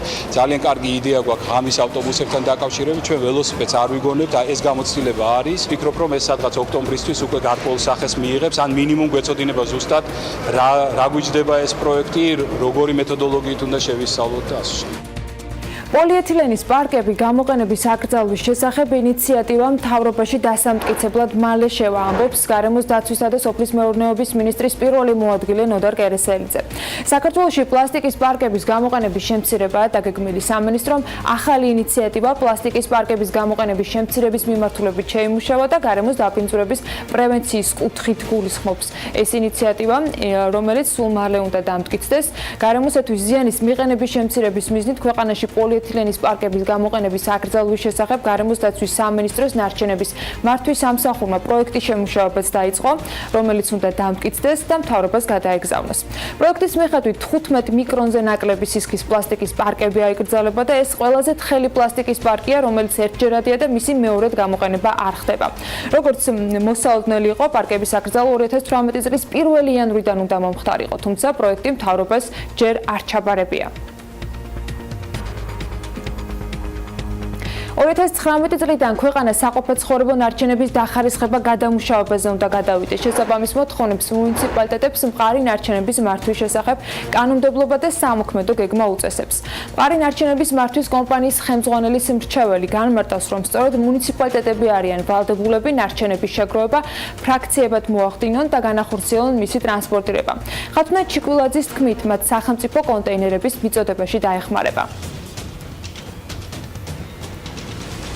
სურსეთის ეროვნული სააგენტოს თბილისის საქალაქო სამსახურის წარმომადგენლებმა კი გლდანის აგრარული ბაზრების, შპს მერკადოს და შპს სუზალას ხორცის სარეალიზაციო პავილიონები შეამოწმეს. უწყობის ინფორმაციით გამოვლინდა ვადაგასული და საეჭვო წარმომავლობის ხორცის რეალიზაციის ფაქტები, რის გამოც ბიზნეს ოპერატორები დაჯარიმდნენ. მავნე სურსეთი დაილუქა და კანონმდებლობის შესაბამისად განადგურდება.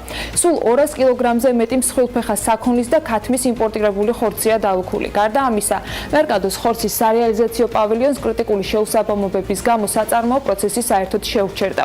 2018 წლის პირველი კვარტლის მონაცემებით სააგენტომ სახეობრივი კვლევისათვის ხორცის და ხორცპროდუქტების ჯამში 40 ნიმუში აიღო, საიდანაც დარღვევა 11 ნიმუშია დაფიქსირებული. ამ პერიოდში სააგენტოს უფლებამოსილი პირების ზედამხედველობით განადგურებულია 7253 კილოგრამი ვადაგასული და საეჭვო წარმომავლობის ხორცი და ხორცპროდუქტები. ახლა მოკლედ საერთაშორისო ამბები და სიახლეები. მსოფლიო ბანკის აქციონერებმა ბანკის კაპიტალის 13 მილიარდი დოლარით გაზრდის გადაწყვეტილება მიიღეს. ამის შესახებ მსოფლიო ბანკის მიერ გავრცელებულ განცხადებაში აღნიშნული. ამ თანხით და 7,9 მილიარდი რეკონსტრუქციისა და განვითარების საერთაშორისო ბანკისკენ წავა, ხოლო 5,9 მილიარდი საერთაშორისო ფინანსური კორპორაციისაგან. ეს საშუალებას მისცემს ამ ინსტიტუტებს გაზარდონ შესაძლებლობები იმ ქვეყნებში, რომლებიც სიღარიბეს ებრძვიან.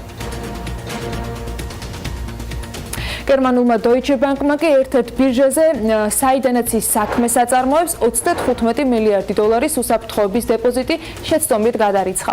CNN Money-ის ინფორმაციით მათი წყაროზე დაყრდნობით გადასარიცხი თანხა 5 მილიარდით მეტია ბანკის მიმდინარე კაპიტალიზაციაზე. უმსხვილესმა ბანკმა შეცდომა აღიარა, თუმცა არა თანხის ოდენობა, ამიტომ უცნობია, რამდენი უნდა ყოფილიყო შესაბამისად დეპოზიტზე შესატანი. საფინანსო კომპანია Wells Fargo კი კლიენტების მომსახურებისას დარღვეული წესების გამო 1 მილიარდი დოლარის ოდენობის ჯარიმას გადაიხდის. ამერიკის მომხმარებელთა დაცვის ბიუროს განცხადებაში აღნიშნულია, რომ დარღვევები აღმოჩენილია სახლის და ავტომობილის შესაძინად გაცემული სესხებისას. უფრო კონკრეტულად კი კომპანიის თანამშრომლები კლიენტებს სესხებთან ერთად თანხას არასასურველ დაზღვევაშიც ახდევინებდნენ. გარდა ამისა, კომპანია დაადანაშაულეს იმაში, რომ ის იღებდა დამატებით თანხას საპროცენტო განაკვეთების ფიქსირების გამო იპოთეკური სესხების გაცემის მომენტში. ევროკავშირმა და მექსიკამ კი თავისუფალი ვაჭრობის შესახებ ახალ შეთანხმებას ხელი მოაწერეს. ამ ხელშეკრულების შეთანხმებით მექსიკა კანადას შეუერთდა იაპონიას და სინგაპურს იმ ზარდისიის ჩამონათვალში, რომლებსაც სურთ, რომ ევროკავშირთან თავისუფალი ვაჭრობა ღია სამართლიანი და ვაჭრობის წესებზე დაფუძნებული წესების მიხედვით ჰქონდეს. ეს განცხადება ჟან-კლოდ იუნკერმა გააკეთა. მექსიკასთან პრინციპული შეთანხმების გაფორმება მოჰყვა გასულ წელს იაპონიასთან ანალოგიური ხელშეკრულების გაფორმებას და წინ უძღვის უკვე მომავალი კვირიდან სამხრეთ ამერიკულ ორგანიზაცია მერკუსორთან მოლაპარაკებების დაწყებას, რომელშიც არგენტინა, ბრაზილია, პარაგვაი და ურუგვაი შედიან.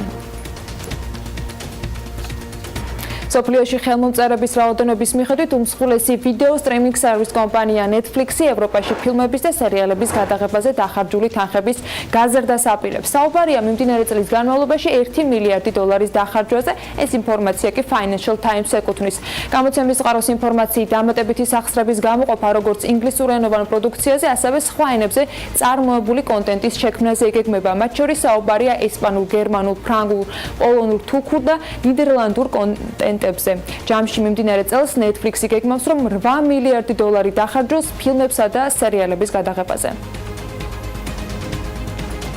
WhatsApp-ის მომხმარებლებს კი შეეძლებათ, რომ წაშლილი ფაილების აღდგენა მომდევნო 2 თვის განმავლობაში მოახერხონ. როგორც Web Teleinfo წერს, მესენჯერის შემქმნელები ტესტავენ ახალ ფუნქციას, რომლის მიხედვითაც მომხმარებლის ფოტოები, ვიდეო დოკუმენტები და ხმოვანი შეტყობინებები შეინახება სერვერზე. ტელეფონიდან მათი წაშლის შემდეგ კი აღდგენა შესაძლებელი იქნება მხოლოდ 2 თვის განმავლობაში.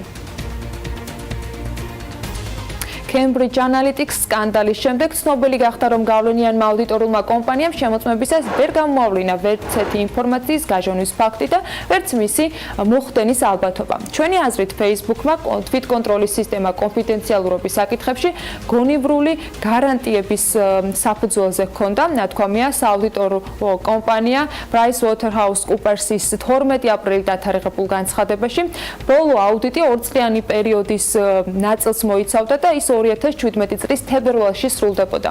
ამ დასკვნის საწინააღმდეგოდ კი Facebook-მა რეალურად ვერ ან არ დაიცვა მომხმარებლის კონფიდენციალურობა და 87 მილიონი მათგანის ინფორმაციამ გაჟონა, რასაც კომპანიის აქციების ფასის 17%-იანი ვარდნა მოჰყვა საერთო უკმაყოფილება და ასევე Zuckerberg-ის სენატში 4 საათიანი დაკითხვა ორჯერადად. სოფლიო ამბებიდან საქართველოში ვინაცვლებდა თანაც ქართული ბიზნეს ისტორიების რუბრიკაში ისტორიკოსი ემილ ავდალიანი ამჯერად სოლოლაკში ქიქოცის ქუჩაზე მდგარ ლომის თავებიან კაცრი ფასადის და საოცარი სილამაზის აევნებიან სახლის ისტორიაზე და მის კედლებში დაბადებულ ბიზნესებზე მოგვიყვება. დღემდე შენობას მემორიალური დაფა ამშვენებს წარწერით. ამ სახლში ცხოვრობდა ევგენი მიქელაძე. მეორე მემორიალური დაფა ამავე სახლის კედელზეა ფილიპე მახარაძე, ქართული ბიზნეს ისტორიები კი მახარაძეებამდე დროინდელ პერიოდს ეხება. ძმები, მილოვები და მათი ბიზნესი იმ დროს თბილისში. სხვათა შორის, ეს არის სახლი, სადაც ფილმი ჭრიჭინას და მონანიების ეპიზოდებია გადაღებული. მოკლედ, ემილ ავდალიანის ვიდეო ბლოგი ვნახოთ.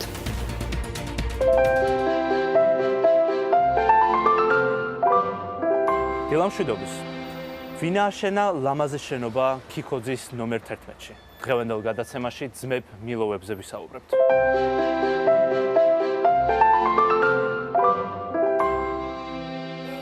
ძველ თბილისში ქიქოძეს ქუჩაზე სეირნობისას ყოველი ჩვენთაგანი შეამჩნევდა იმ ლამაზ შენობას, რომელიც მდებარეობს ნომერ 11-ში.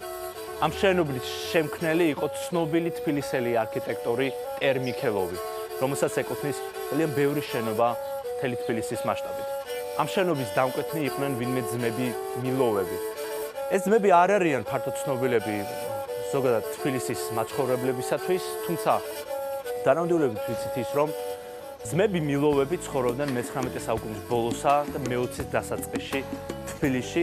მათ გააჩნდათ ძალიან ბევრი სავაჭრო სახლი და ის შენობები, სადაც იმართებოდა დიდი ვაჭრობა მათ მიერ შექმნილი ნაწარმით. მილოვების ერთ-ერთი მაღაზია მდებარეობდა თანამედროვე რუსთაველის გამზირზე ყოფილ კადეთა სახლის მოპირდაპირე მხარეს. ასევე არის რამოდენიმე ცნობა იმის შესახებ, რომ ეს ძმები მილოვები შეიძლება ყოფილიყვნენ იმ ცნობილი მილაევების ნათესავები, რომელიც მოღვაწეობდნენ ბაქოში. ძმებ მილაევებს გააჩნდათ ხიზილალის ბიზნესი სამხრეთ კავკასიაში. ის ფაქტი, რომ ეს შენობა შეკვეთილი იყო ძმები მილოვების მიერ, მტკიცდება იმითაც, რომ შენობის ფასადზე ჩვენ გაგვაჩნია ლამაზი ნიშანი ემის სახით. თუმცა საინტერესოა ის, რომ 1917 წელს მოხდარი რევოლუციის შემდეგ ამ შენობის პატრონები ამ სახლში აღარ ცხოვრობდნენ. ჩვენ დანამდვილებით ვიცით ისიც, რომ 1921 წელს ამ შენობაში დასახლდნენ უკვე კომუნისტური ხელისუფლების წარმომადგენლები. ერთ-ერთი მათგანი იყო ფილიპე მახარაძე, ცნობილი ქართველი კომუნისტი, რომელიც 1951 წლამდე ცხოვრობდა ამ ლამაზ შენობაში. კომერსანტი მილოვების სახლი, რომელიც საბჭოთა პერიოდში კომუნისტური პარტიის ნომენკლატურის წევრებს ეკუთვნოდა, დღეს კერძო საკუთრებაში არის გადასული.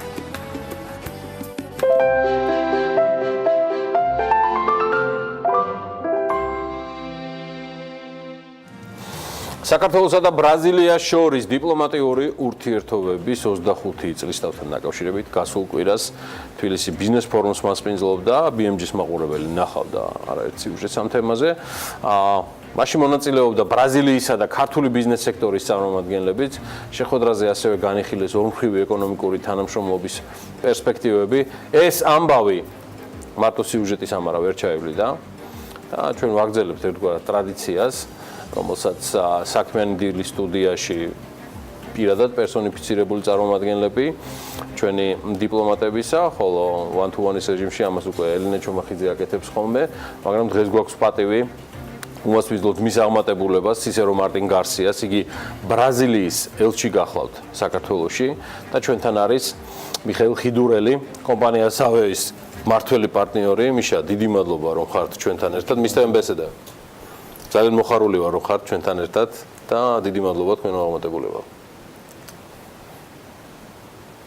Yes, it's a big pleasure to come here to visit you, to make part of our diplomatic work. It's good that you give us the opportunity to speak in the დიპლომატიურ აქტივობებზე გამოვიყენო ეს შანსი, რათა გავისაუბრო ქართულ აუდიტორიას. მათ უნდა გქონდეს წარმოდგენა იმ შესახებ, რატომ ვართ აქ, რას ვაკეთებთ. და ჩვენ გვაქვს აქ საელჩო 2011 წლის შემდეგ, 2010 წელს გაიხსნა საქართველოს საელჩო ბრაზილიაში. და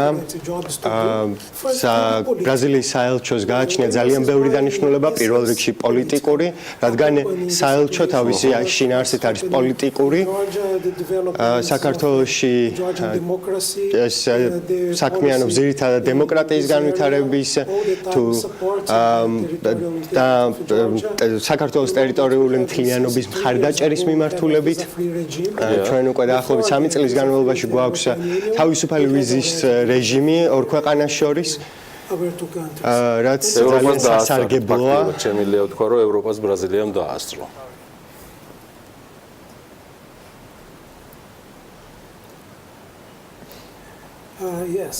დიახ, შეგვიძლია ასეც ვთქვათ.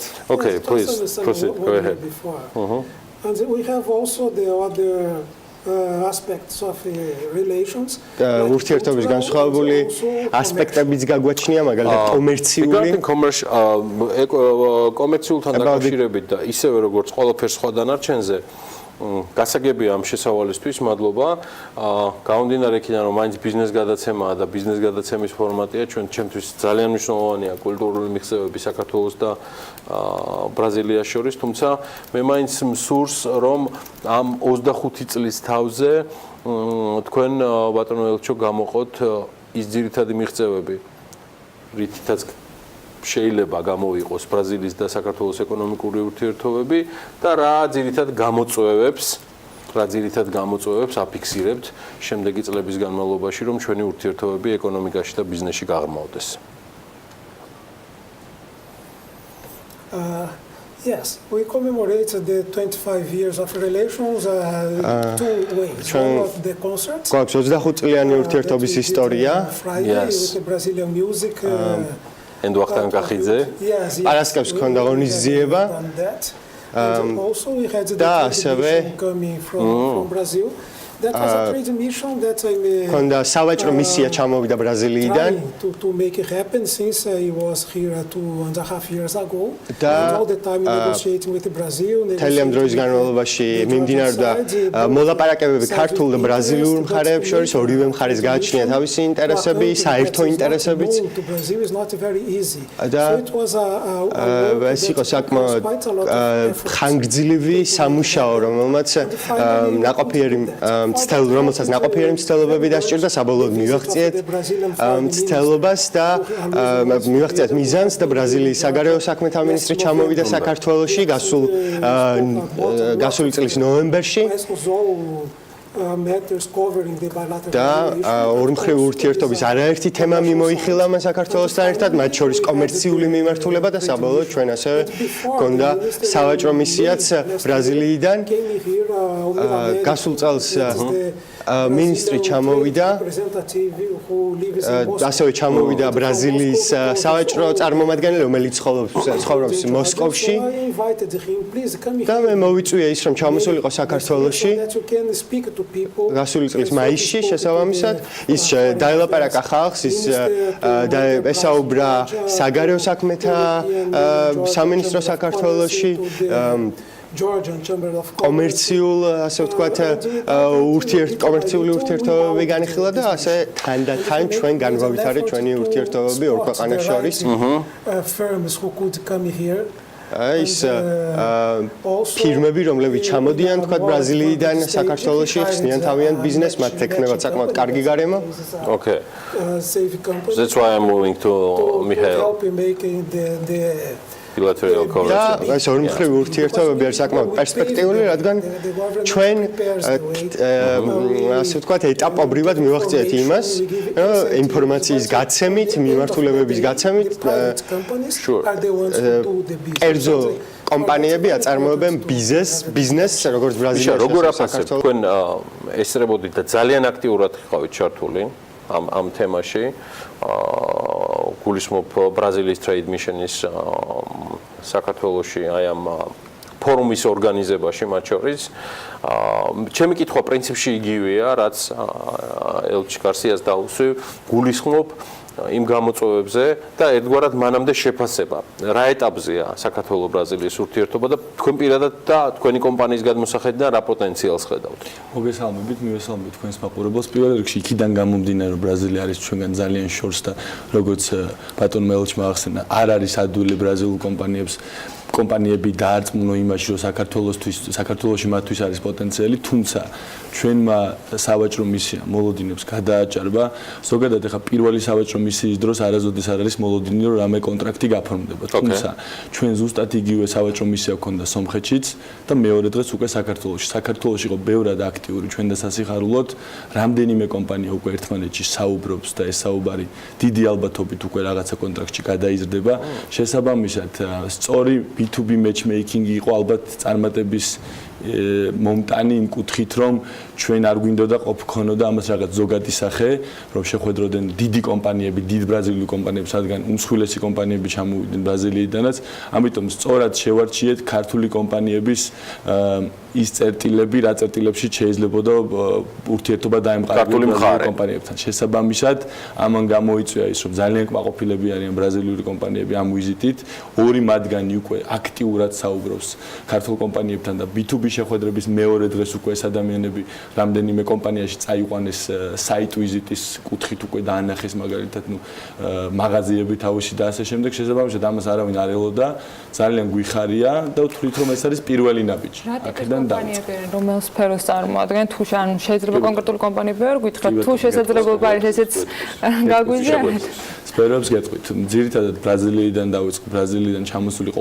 4 მსხვილესი კომპანია როგორც ავტომობილების ტექნიკური ავტომობილების სატვირთოების სადაგეგმო ნაწილების ასევე საყინულე დანადგარების და ელექტროენერგიის გამომმუშავებელი აპარატების ასევე ბიოლოგიურად აქტიური საკვები დანამატი ნივთიერებების კომპანიები ეს და როგორც ვახსენე უკვე მაცივრები შესაბამისად აქაც დავახვედრეთ კომპანიები რომლებიც არიან მეტწილად იმპორტით დაკავებული თუმცა მთვლი რომ მაინც ძალიან საინტერესოა იმიტომ რომ ბრაზილიაში იწარმოება ძალიან ხარისხიანი პროდუქცია და შედარებით არის იაფი სხვა იგივე ხარისხის პროდუქციებთან რო ავიღოთ მაგალითად რომ სხვა ქვეყნის იმპორტი განახორციელოს შესაბამისად ქართული კომპანიებიც იყვნენ შერჩეული აი ამ სფეროდან როგორც საცალო ასევე ძირითადად მაინც რიტეილ საცალო ინდუსტრიიდან იყვნენ წარმოდგენილები როგორც ვიცი დაგეგმილი ასევე ქართველების ვიზიტი უკვე ბრაზილიაში ეს უკავშირდება ამ კონკრეტულ მოლაპარაკებებს სწორედ ეს კომპანიები იქნებიან ამ კომპანიის წარმომადგენლები იქნებიან ამ ვიზიტის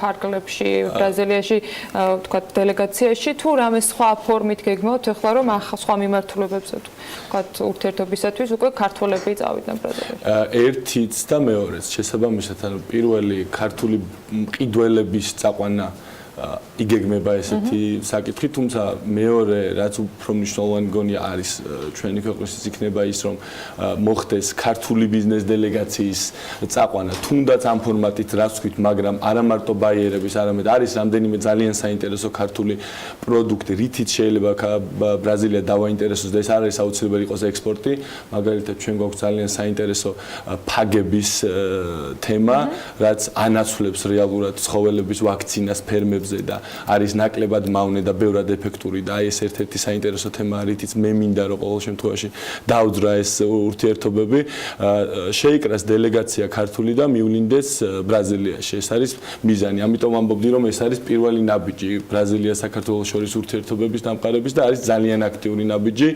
ერთი რო აწია ცნობადობა მაგრამ მეორე რასაც არავინ არ ელოდებოდა უკვე რაღაცა აქტიურობა იგრძნობა და შეიძლება რაღაც ნაბიჯები გადაიღოს სწორად თუ მიგიხდით თქვენი მხრიდან საუბარია მაინც უფრო პრაქტიკულ და გააქტიურებულ ფუშინგზე ურთიერთობისა ამ 25 წლის თავზე და არა რაღაცა როგორ თქვა ინერციული როგორც აქამდე იყო კი ბატონო კონკრეტულ შეიძლება ცოტა გადაჭარბებული იყოს დღეს რაიმე შეფასების გაკეთება ამ თემაზე, მაგრამ დღეს ბრაზილია საქართველოს იმპორტ-ექსპორტის ვთქვათ ბალანსის მიმართულებით რამე განსაკუთრებული ვთქვათ გამორჩეული რეიტინგები არ გვაქვს საკუთრების მონაცემში 10-ში ან რაღაც მსგავს მონაცემებში არ არის. არ მარტო ჩვენ ეს ზოგადად ბრაზილია არის ძალიან დიდი ქვეყანა და ყოველთვის ბრაზილია იმდენად დიდი ქვეყანა ექსპორტზე ესე აქტიურად მით უმეტეს ჩვენ რეგიონში არ გამოდიოდა, ანუ ეს არ არის მარტო ქართული პრობლემა რეალურად არც სხვა ჩვენ მეზობელ ქვეყნებთან არის ძალიან აქტიური ურთიერთობა, თუმცა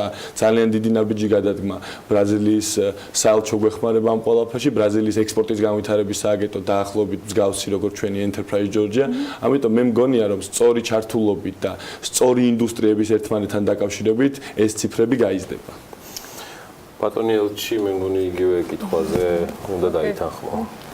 რას ფიქრობთ ანუ სამიზნე რა არის საქართველო-ბრაზილიის ურთიერთობებში სავაჭრო ნაწილში აი დაახლოებით რამდენით ან რამდენჯერ შეიძლება რომ გაიზარდოს ეს მოცულობა პოტენციალი მოდი ესე ვთქვათ უფრო მეტად ალბათ პოტენციალზეა საუბარი You inquired me about the potential. Yes. Okay, the potential is very huge. Potential არის უზარმაზარი. რადგან როგორც თქვენ თქვით, ბრაზილია არის ძალიან დიდი ქვეყანა, რომელსაც გააჩნია მსოფლიო დონის ეკონომიკა და გააჩნია შიდა წარმოების არაერთი პროდუქტი. განსხვავებული მიმართულებებით, განსხვავებული ინდუსტრიები და სოფლის მეურნეობის საკმაოდ ძლიერი მაჩვენებელი გააჩნია ბრაზილიას, რომელიც გატანეთ შეუძლია ექსპორტზე. And that's a bit the role of the embassy to convince the Brazilian და საქართველოსთვის მთავარია რომ დაარწმუნოს ბრაზილიელი მეწარმეები რომ საქართველო არის ძალიან კარგი ეკონომიკური პარტნიორი ბრაზილიისათვის იმისთვის რათა ბრაზილიელმა ბიზნესმენებმა ჩადონ ინვესტიციები ქართულ ბაზარში მაგალითისთვის trade agreements, free trade agreements, like the European Union. რადგან საქართველოს გააჩნია თავისუფალი ვაჭრობის ხელშეკრულება, use the potential as a hub, პოტენციალის გამოყენება იქნება საკმაოდ სასარგებლო ბრაზილიისთვისაც. That's what we have. We are. ეს არის ის მოცემულობა, რაც გვაქვს დღესდღეობით აქ, აუცილებელია დავარწმუნოთ ბრაზილიელი ინვესტორები ამაში, რომ დაიწყონ საკუთარი ბიზნესი აქ, რადგან საქართველოს ბიზნესის კეთება არის საკმაოდ მარტივი. სავაჭრო მისია უკვე ჩამოვიდა, ისინი ეწვივნენ თქვენ სამინისტროებს გაეცნენ არსებულ სიტუაციას და იხდნენ რომ საკმაოდ ადვილია საქართველოში ბიზნესის წარმოება შექმნა various direction of doing business in და არსებობს არაერთი მიმართულება ბიზნესის წარმოებისა თქვენს ქვეყანაში. ეს არის საკმაოდ პოზიტიური ფაქტი, მაგრამ ამის დანახვა არის აუცილებელი. ჭირდება თუ არა დამატებით ბატონო ელჩო ქართულ ბიზნესს და ქართული ეკონომიკის პოტენციალს უფრო აგრესიული მარკეტინგი და უფრო აგრესიული ცნობადობა ადგილზე. აი ამაში თქვენი დამოკიდებულება როგორც ელჩისა რა არის? ტიპის კომუნიკაციები და რა ტიპის საინფორმაციო საშუალებები და ხაზები უნდა გამოვიყენოთ ამ მიმართულებით. I'm talking about the potential. I'm talking about the coverage. საუბრობ პოტენციალზე, მე ვსაუბრობ საქართველოს right now you're saying that ინფორმაციის მიწოდებაზე, რადგან ამჟამად საქართველო არის გარკვეულწილად ლიდერი მარტივი ბიზნესის წარმოების მიმართულებით, ჩვენ ძალიან ბევრ სფეროს ფარავთ ამ მხრივ, მაგრამ ამავდროულად ჭირდება თუ არა ჩვენს ქვეყანას უფრო მეტი ინფორმაციის მიწოდება ბრაზილიაში. ხედავთ თუ არა ამის პოტენციალს აქვს და აღიქვამ თუ არა ამას როგორც გამოწვევას ჩვენთვის, როგორც ქვეყნისთვის, რომ ჩვენ უნდა ვიყოთ უფრო აქტიური ბრაზილიურ ბაზარზე და ბრაზილიურ PR ბაზარზე. დიახ, მე ვფიქრობ, რომ my colleague the Georgian ambassador ჩემი კოლეგა ქართველი ელჩი ბრაზილიაში დამეთანხმება ამაში, რომ რა თქმა უნდა ეს მისი საქმიანობის ნაწილიც არის და აუცილებელიც არის ამგვარი ინფორმაციის მიწოდება ბრაზილიელებისათვის. ის ყოველთვის აკეთებს ასე ვთქვათ, აწინაურებს საქართველოს ღვინის ასე ვთქვათ, საქართველოს ღვინოს უსვამს ხაზში შემთხვევაში, ეს არის ძალიან კარგი პროდუქცია, რომელიც არ არის ცნობილი ბრაზილიელებისათვის. ბრაზილიას გააჩნია უამრავი მინერალური წყალი და განსხვავებული სასმელები, განსხვავებული პროდუქტი, რომელიც მზადდება ქვეყანაში, მაგრამ არ გააჩნია ისეთი კარგი ღვინო, როგორც საქართველოს ღვინო და მე ვფიქრობ რომ ეს პროდუქცია იქნება ძალიან კარგი თქვენი კომპანიის გადმოსახედიდან შეფასება ამ ფორუმისა და არის თუ არა მნიშვნელოვანი სიტყვაზე ვამბობ ჩვენი მეტად პოზიციონირება ბრაზილიურ ბაზარზე საიმისოთ რომ სოფლიოს ერთ-ერთმა უდიდესმა ეკონომიკამ მეტად გაიცნოს საქართველოში ისე შესაძლებლობები რაზეც ელჩი საუბრობდა ადგილმდებარეობა ბიზნესის იოლად კეთების საშუალება ჰაბის პოტენციალი და ის FTA-ის უამრავი საშუალება რისი გამოყენება ჩვენ შეგვიძლია აქაური ლოკაციიდან made in Georgia-ს ფარგლებში.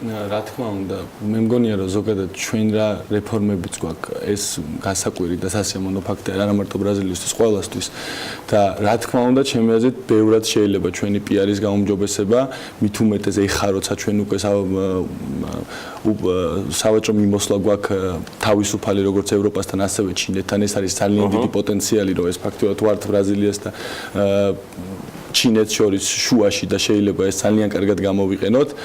ვფიქრობ, რომ ეხლა უკვე ქართული დელეგაციის მივლინება ბრაზილიაში და შემდეგ იქ რაც შეიძლება მეტი საინტერესო ადამიანის ნახვა და ლაპარაკი, იმიტომ რომ საბოლოო ჯამში მაინც ესეთი რაღაცები მიდის ინდივიდუალურად ლაპარაკის დროს და დამეგობრობის დროს. ჩვენ დავმეგობრდით ბრაზილიურ კომპანიებთან, რომელსაც დაგპატიჟეს უკვე მეგობრულად ბრაზილიაში, თუმცა ჩვენ ამ მეგობრულ ვიზიტს დავურთავთ საქმიან ვიზიტს, მომზადებულები წავალთ და დარწმუნებული ვარ, რომ თან იმხელა ბაზარი არის ბრაზილიის, რომ ჩვენი ღვინის რამდენიმე კომპანია კომპანიამაც რო ელაპარაკოს ერთ-ერთ კომპანიას ან ინდივიდუალურ შემწყიდველს, უკვე ძალიან დიდი შედეგი დაიდება. მე წარმატებები მინდა გისურვოთ და იმედია ჩვენ შორის თანამშრომლობა აისევე წარმატებულად გაგრძელდება როგორც აქამდე იყო ეს იყო მიხეილ ხიდურელი მადლობა მას ჩვენთან სტუმრობისთვის და ასევე ბრაზილიის ჟელს საქართველოში მის აღმატებულებას ისე რომ მარტინ გარსიას სულ მალე მათთან საუბარს ისევე როგორც ძალიან ბევრ ახალ ამბავს რომელიც გადმოიცა ამ ასე ვთქვათ ინტერვიუსას BMG-ს ვებგვერდზე ნახავთ, სულ რამდენიმე წუთში, ახლა გავალთ რეკლამაზე, სტუმრებს გავაცილებთ და სულ მალე დაგიბრუნდებით ახალი ამბით.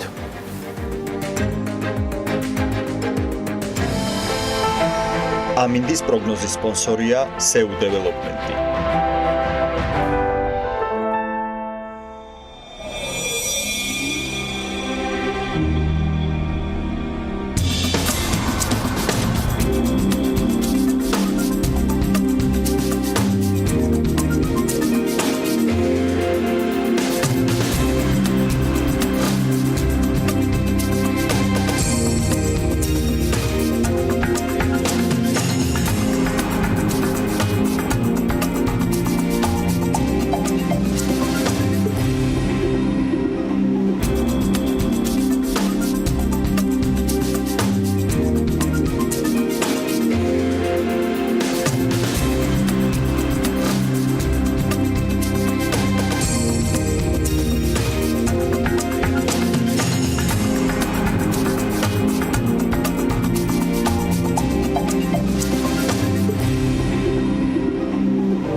ამინდის პროგნოზის სპონსორია SEU Development-ი.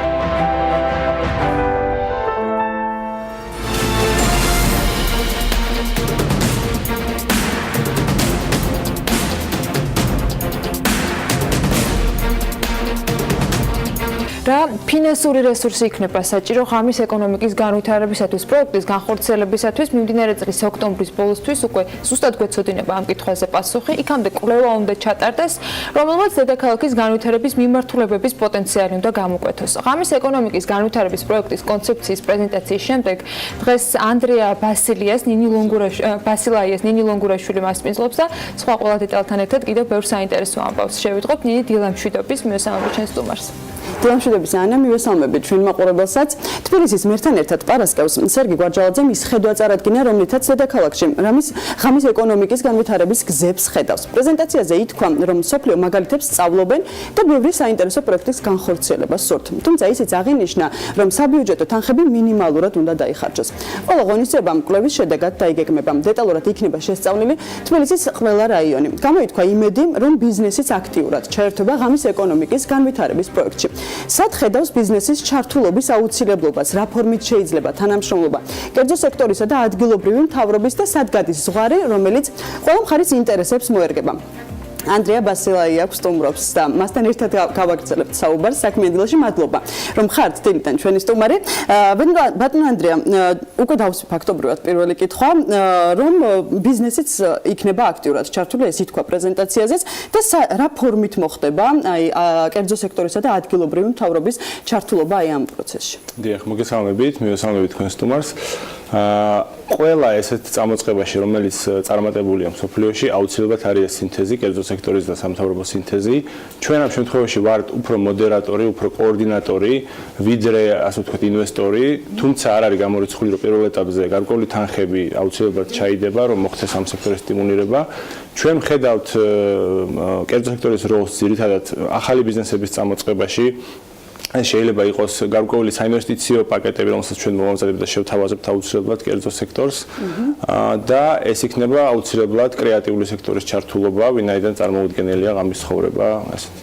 ბატონო ანდრია, ასევე პრეზენტაციის ის ითქვა, რომ რა აქტივობებზე იქნა ყურადღება გამახვილებული, რა ტიპის აქტივობები მოიაზრება ღამის ეკონომიკაში და თუ განიხილება და შეიძლება თუ არა რომ გარკვეული პროგრამები ბიზნესის ხელშეწყობისთვის დაიკეთოს. დიახ, რა თქმა უნდა, არ არის ასე თქვა შეზღუდვა, ამ მიმართულებას შეზღუდვა არ აქვს. ეს შეიძლება იყოს ნებისმიერი აქტივობა, ღამის კინოთეატრი, მოძრავი სათეატრო დასი, სხვადასხვა პატარა ხელნაკეთი მაღაზიები და ასე შემდეგ და ასე შემდეგ.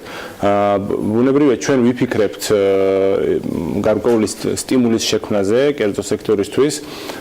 ასევე ჩვენ ერთ-ერთი პროექტი გვაქვს ჩაშვებული ბიზნეს აქსელერატორის პროექტი, რომელიც მალე დაიწყეს ფუნქციონირებას და იქაც აუცილებლად ველოდებით ყველა იმ დაინტერესებულ პირს, რომელსაც დაჭირდება დაუშვათ დახმარება ბიზნესის აწყობაში და ბიზნესის განვითარებაში და მანდაც აუცილებლად ხელს შეუწყობთ.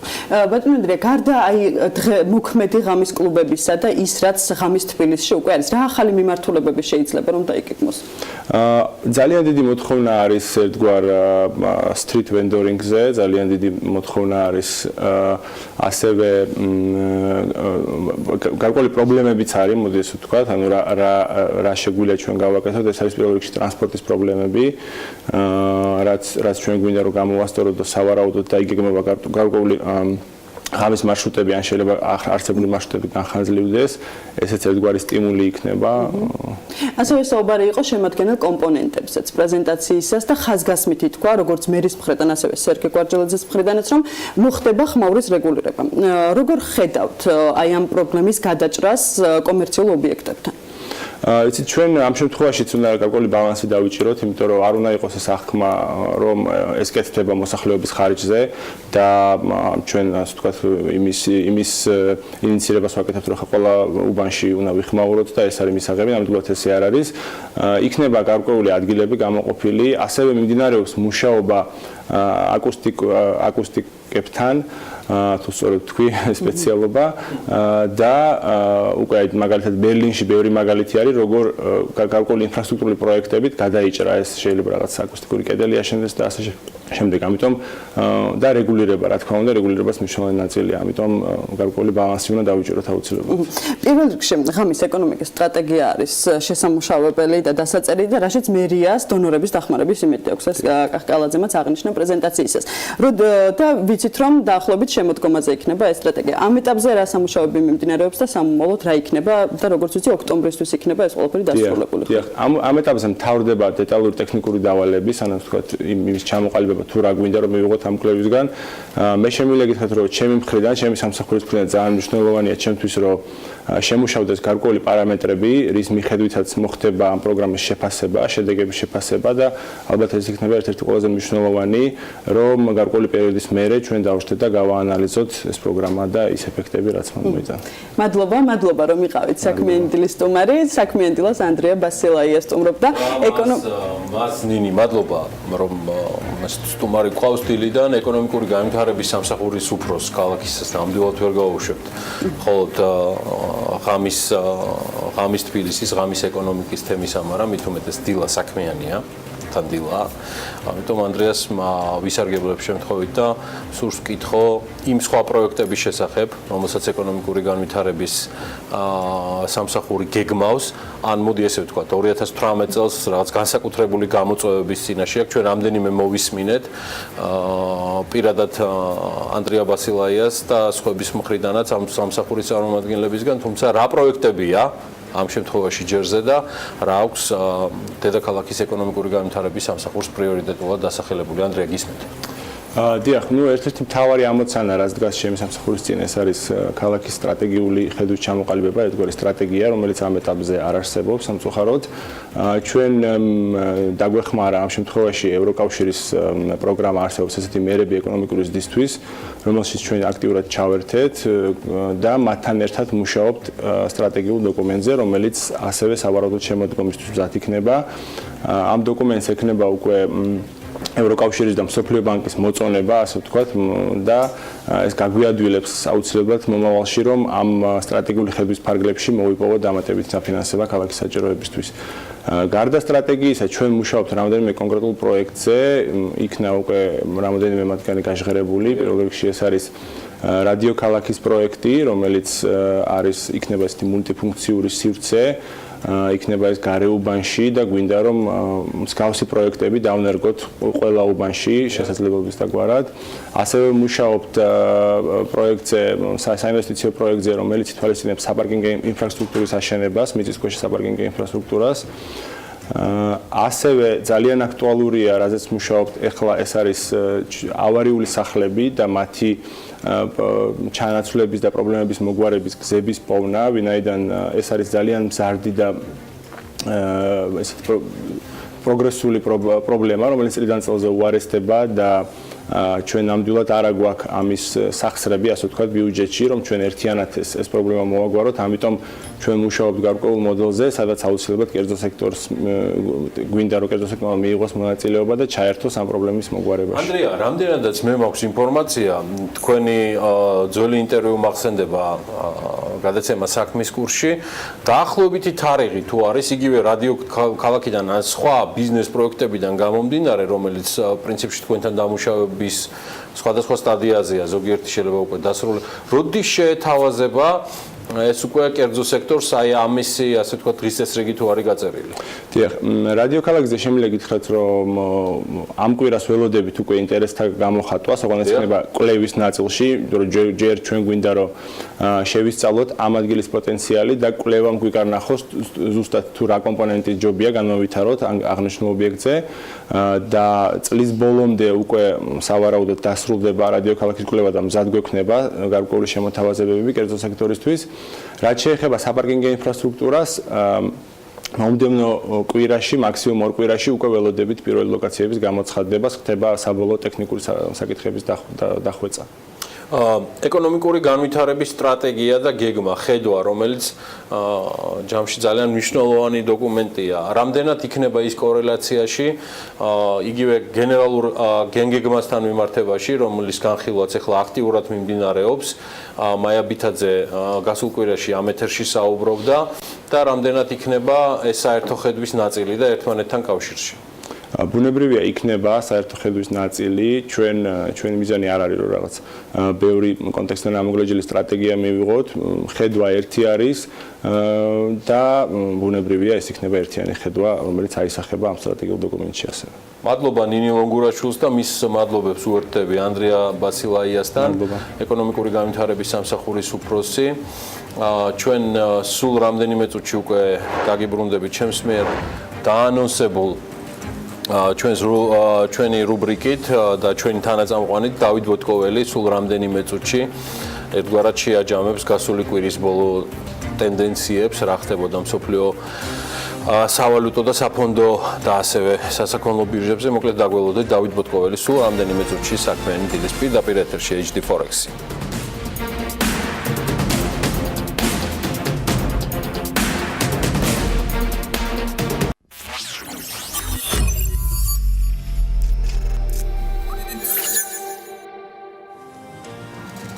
უჩაბაც რეკორდული ზრდის შემდეგ სოფლიო ბირჟებზე ნავთობის ფასი პარასკევს კლების მიმართულებით დაიძრა.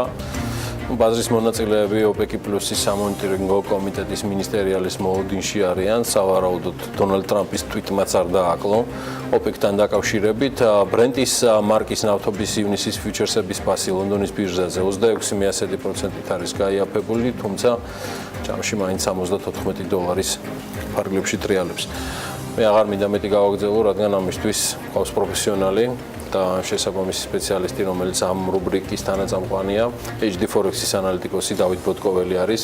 ორშაბათს დილით ტრადიციულად აწუყვე ჩვენთან ერთად. დავიდი, მომშვიდობთ. მომშვიდობთ. რითი გამოარჩევდით გასულ კვირას და რა არის ის თემა, რომელიც პირადად თქვენთვის გამხსნელია გასული კვირის მიწურული შეფასებისას? ნუ დავიწყოთ ნავთობით, რა თქმა უნდა, ესე ვთქვათ, რა თქმა უნდა, შეერთებული შტატების პრეზიდენტის ტვიტერმა არ დააყომლა და პირდაპირ ესე ვთქვათ, უთხრა OPEC-ს, რომ ძალიან გაზრდილია ნავთობზე ფასი. ну, მე ამას ისე შევაფასებდი, როგორც ერთგვარ მესიჯს, რომ ეპოქის ქვეყნებმა გადახედონ, ესე ვთქვათ, ნავთობის ფასს და ცოტა დაარეგულირონ, ანუ კლებისკენ წამოვიდეს, ეს ჩვენთვის რა თქმა უნდა გადასარევი არის პირდაპირ გაგებით, თუ კლებისკენ წამოვიდა ნავთობის ფასი, მაგრამ ოპეკის ქვეყნები უკვე წელიწადზე მეტი არის ცდილობენ რომ შეამცირონ ნავთობის მოპოვება, ყველაზე საინტერესო თემა ზუსტად ეს არის, რომ შემცირების მხრივ მიდიან, მაგრამ ზოგიერთი ქვეყანა რა თქმა უნდა არ ეთანხმება ამას, პირიქით მოპოვება ზრდიდა თავის დროზე, თუმცა აი ბოლო უკვე 3-4 თვე არის ირანმა დაიწყო ნავთობის მოპოვების შემცირება. ყველა საინტერესო თემა ეს არის. საუდის არაბეთმაც ნელ-ნელა დაიწყო კლება. და შესაბამისი რეაქციაც მიიღო. პლუს ამას დაემთხვა თავისთავად ზამთარი და შესაბამისად ნავთობის ფასზე ზრდა დავინახეთ. მაგრამ გამომდინარე იქიდან რომ მართლა გავსებული არის ნავთობის მარაგები, გამომდინარე იქიდან რომ როგორც თქვათ იგივე ტრამპმა თქვა ხო, გადავსებულია ზღვები და ოკეანეები აი ამ ტანკერებით, ნავთობის ტანკერებით, ნავთობის ფასზე შეიძლება დაიწყოს კლება. და არ დააყოვნა კლებამ, აი ამ ტრამპის განცხადებამ ზუსტად 0.6%-ით დაწია ნავთობის ფასი, ფაქტიურად $73 ვერ გადალახა იმ პერიოდში ზუსტად. HD Forex-ის პირადად თქვენს ანალიტიკაში მნიშვნელოვანეს კიდევ რაც ამოვიკითხეთ იყო დოლარის გასულ კვირაში თითქმის ყველა ვალუტასთან მიმართებაში გამყარება. აი ამაზე თუ შეიძლება ოდნავ მეტი. კი ბატონო, გამყარდა აბსოლუტურად ყველა ვალუტასთან, ну მეტნაკლებად რა თქმა უნდა, ყველაზე ესეთი დიდი გამყარება, რაც გამოიწვია დოლარზე, ეს იყო თვითონ დიდი ბრიტანეთი. დიდ ბრიტანეთში არა მარტო დოლარის სიმყარე არის აქ რა თქმა უნდა, თემა, აქ არის უშუალო დიდი ბრიტანეთის თემაც. მიმდინარეობს ისევ Brexit-თან დაკავშირებით მოლაპარაკება, ისევ პარლამენტში არის ეს საკითხები ძალიან აქტიურად, ლორდთა პალატა ფაქტიურად მეის შეტანილ რაღაც ცვლილებებზე უარს ეუბნება და ასე შემდეგ. ფაქტიურად შეიძლება ითქვას, რომ ინგლისი ცდილობს ერთგვარად რბილად გამოვიდეს თვითონ ევროკავშირიდან. ეს რბილი გამოსვლა რაში მდგომარეობს ორი სიტყვით ვიტყვი, რომ უბრალოდ ეკონომიკური კუთხეები უნდათ, რომ დაიჭირონ უფრო კარგად ევროკავშირთან და შემდეგ გამოვიდნენ უშუალოდ ევროპიდან. თუმცა ევროკავშირი ამას არ ეთანხმება, ბრიუსელში ჩატარებული სხვადასხვა ესე ვთქვათ სამიტებმა უკვე ცხადყო, რომ ესე იული არ არის, რომ დათმოს დიდი ბრიტანეთი ევროპამ. შესაბამისად, ეს პროცესი ცოტა გაიწელა, გაჯანჯლდა პირდაპირ გაგებით და ალბათ ორივე მხარე უკვე დაიწყებს იმაზე ფიქრს, რომ როგორღაც მივიდნენ საერთო შეთანხმებამდე და გადაწყვიტონ. უბრალოდ გადაწყვიტონ ეს პროცესი. პლუს ამას დაერთო დიდ ბრიტანეთში გამოსული მაკროეკონომიკური მაჩვენებლები საკმაოდ სუსტი, სხვათა შორის მინდა ვთქვა და შესაბამისად ფაქტობრივად ერთი თვე არის ეს სისუსტე იგრძნობა მაკროეკონომიკურ მაჩვენებლებში და შესაბამისი რეაქციაც გვაქვს. ანუ ბაზარი მოძრაობს გარკვეულ დიაპაზონში და აი ბოლო კვირის განმავლობაში ზუსტად 4 დღე, ფაქტიურად 5 დღიდან 4 დღე ჩვენ დავინახეთ უშუალოდ კლება. აი დიდ ბრიტანეთზე და რაც შეეხება, თქვა სხვა წყვილებს, ასეთ თუ ისე მეტნაკლებად შეიმჩნევა მსგავსი სიტუაციები. კი, ну ეს რა თქმა უნდა დოლარის ფაქტორიც არის თავისთავად და სიმყარის. დათო, შეინარჩუნა თუ არა თქვენი დაკვირვებიდან გამომდინარე აღმავლობის ტრენდი კრიპტოვალუტებმა, იმ მე ვიტყოდი არც თუ ისე ხანმოკლე ჩავარდნის შემდეგ, რაც მათ ახასიათებდა და ამის გამომწვევი მიზეზებზე პირადად თქვენი დაკვირვებით რა სიტყოდით? კი ბატონო, შენარჩუნებული ამ ეტაპისთვის ჯერჯერობით ისე სწრაფად ჯერ აღარ იზრდება, რაც თქვათ აი როცა ის განცხადებები გამოვიდა, რომ თქვათ იგივე სოროსი დაინტერესდა და ასე შემდეგ, თუმცა ზრდის ტენდენცია ჯერჯერობით არის. ამ ეტაპისთვის ჯერჯერობით შენარჩუნებულია 8500 ნიშნულზე მივიდა ისე თუნდაც ბიტკოინი, თუნდაც ეთერიუმის ფასმა მოიმატა, რიპლის ფასმა მოიმატა და ასე შემდეგ. ანუ მთელი რიგი კრიპტოვალუტები ცნობადი, ესე ვთქვათ, კრიპტოვალუტები. რაღაც შემაფერხებელი განცხადება ყოფილა რა, არც არაფერი, რა თქმა უნდა, არც არაფერი და პლუს ამას ემატება, რა თქმა უნდა, კრიპტოვალუტების მიმართ ნდობის საკითხიც. ცოტათი უკვე დაიწყეს ესე ვთქვათ დობაში გადასვლა, ну რამდენად შეინარჩუნებს კრიპტოვალუტები ამ დობას, ეს უკვე ცალკე საკითხი არის, რა თქმა უნდა. გაიზარდა მისი მოცულობაც, ანუ მთელი ბაზრის მოცულობა 358 მილიარდ დოლარს მიაღწია კრიპტოვალუტების მოცულობა, კაპიტალიზაციაზეა საუბარი დიახ და შესაბამისად სურათიც მივიღეთ, რა თქმა უნდა. ხო, ნელ-ნელა ვფიქრობთ, რომ ალბათ ბიტკოინი მიაღწევს ისევ 10000-იან ნიშნულს, ნახოთ როგორ იქნება. ცოტა რთულია საერთოდ კრიპტოვალუტებზე რამე პროგნოზირება ისეთი გლობალურად, იმიტომ რომ უბრალოდ ეკონომიკური კუთხეები არ გააჩნია, მოდი ესე ვთქვით, ხო? ეს ჩვეულებრივად მოთხოვნა მიწოდებით არის განპირობებული და რამდენადაც მოთხოვნა იქნება გაზრდილი, იმდენად გაიზრდება კრიპტოვალუტების. ალბათ მანიპულირებადია ყველა განცხადებაზე, რომელიც კონკრეტული. რა თქმა უნდა, ეგერ სოროსი და გვახსოვს ხო, რომ კაცი იძახდა არაო ასე ვთქვათ კრიპტოვალუტების ესა და გადაფიქრებამ გამოიწვია პირველადი ეს ერთ-ერთგვარი ტალღა, ზრდის ტალღა და ველოდებით რომ კიდე გაგრძელდეს. საერთო ჯამში მგონია რომ ალბათ მთელი მსოფლიო გადავა ნელ-ნელა, ეს ერთგვარი შეუქცევადი პროცესია და ნელ-ნელა გადავა ნელ-ნელა იმ კრიპტოვალუტებზე და ანგარიშწორებაზეც და ასე შემდეგ. რა ეს თემა საკმაოდ საინტერესოა იმ კუთხით რომ თუნდაც ჩიკაგოს ბირჟამაც შეიტანა იგივე ბიტკოინი თავის ვაჭრობაში და შეიძლება რომ ინახოს მისი კაპიტალიზაციაც ოფიციალური, ესე ვთქვათ, მონაცემები ბჭყალებში, რა თქმა უნდა, ოფიციალური.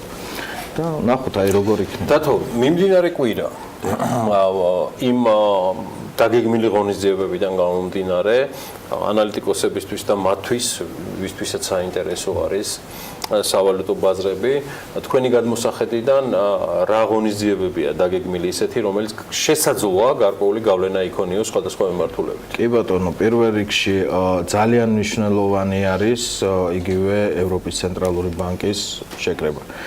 საპროცენტო განაკვეთს რო თავი დავანებოთ, უშუალოდ ბატონ მარიო დრაგის გამოსვლა არის დაგეგმილი. ჩვენ წინა კვირასაც ვისაუბრეთ ამის შესახებ, შეიძლება ევროპამ გადახედოს თავის მონეტარულ პოლიტიკას, რადგანაც უშუალოდ ინფლაციის საკითხი არის აქ ცოტა სხვანაირად დაყენებული. მეორე ესეთი მნიშვნელოვანი ის არის, რომ სადეპოზიტო პროცენტს ევროპის ბანკი არ ცვლის არანაირად უკვე წლების განმავლობაში, ანუ -0.4%-ია და ერთგვარად ბანკებს აიძულებს, კომერციულ ბანკებს აიძულებს, რომ ფული ხალხში გაიტანოს პირდაპირი გაგებით და როგორღაც უფრო გაამყაროს ეკონომიკა. ხო, აი 2008 წლის კრიზისი თითქოს შორს იყო, მაგრამ ფაქტიურად ეხლა გამოვიდა ევროპა აი ამ კრიზისიდან, შეემჩნა პირველ რიგში იგივე სამხმარებლო ფასების ინდექსი, როგორც იყო ინფლაცია, ჯერ კიდევ დაურეგულირებელია და ასე შემდეგ. შესაბამისად, აი მნიშვნელოვანი არ იქნება იმდენად საპროცენტო განაკვეთის გამოცხადება, იმიტომ ისევ ნულის ტოლი იქნება საპროცენტო განაკვეთი, არანაირ ცვლილებებს ჩვენ არ ველით, მაგრამ აი მნიშვნელოვანი იქნება თვითონ დრაგის გამოსვლა თავისთავად და ვნახოთ აი რა შემოგთავაზებს ფაქტიურად ჩვენ ყევას ველით ზუსტად აი დრაგის გამოსვლაზე და შეიძლება ითქვას ძალიან ესეთი კაი ცვლილებებიც შეიძლება რომ მოხდეს ევროზე, გნებავ დადებითი კუთხით, გნებავ თუ არ ყოფითი კუთხით. გააჩნია რა სილაპარაკებს დრაგი. დავით ბოტკოველის და HD Forex-ის ანალიტიკას, როგორც მიმდინარე მოვლენებზე, ასევე საპროგნოზო განაცხადები, რაც გაკეთდა 23 აპრილს საქმიანი დილის სტუდიაში. უახლოეს 1 საათში უკვე BMG-ზე ნახავთ, ხელმისაწვდომი იქნება როგორც ვიდეო ვერსია, ასევე ტექსტუალური ანალიტიკა. ჩვენს თანაწამყვას დავით ბოტკოველს მადლობას ვუხდი. ჩვენთან ერთად ყოფნისთვის და თანამშრომლობისთვის, მადლობა HD Forex. მოდი ვნახოთ ერთი შედარებით გრძელვადიანი ამინდის პროგნოზი უახლოესი 3-4 დღის განმავლობაში და შემდეგ უკვე ჩვენი ანუ BMG-ის გუნდის სხვა წევრებთან ერთად დაგიბრუნდებით.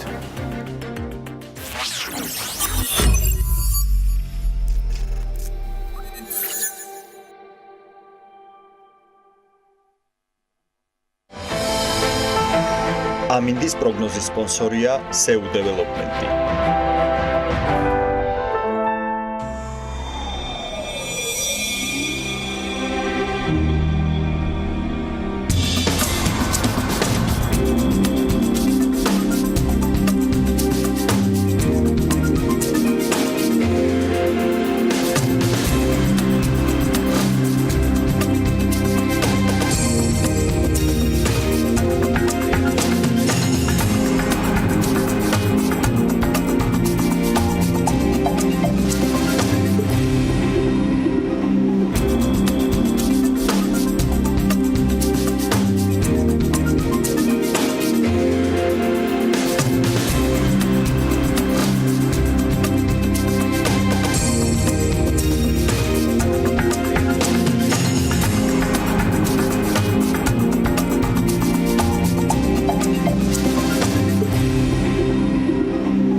ამინდის პროგნოზის სპონსორია SEU დეველოპმენტი.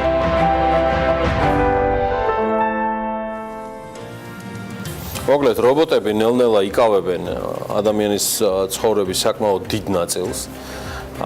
ამ თემასთან დაკავშირებით ის, რაც უკავშირდება ხელოვნურ ინტელექტს თუ საყოველთაო რობოტიზაციას, ცხადია, ჩვენ არაერთხელ გვისაუბრია და აი აგერ Bloomberg-ის მონაცემებით 2030 წლისთვის 800 მილიონ ადამიანზე მეტის ჩანაცვლება იგეგმება, ოღონდ აი ვის მიერ და როგორ კაცმა არ იცის, მაგრამ იგეგმება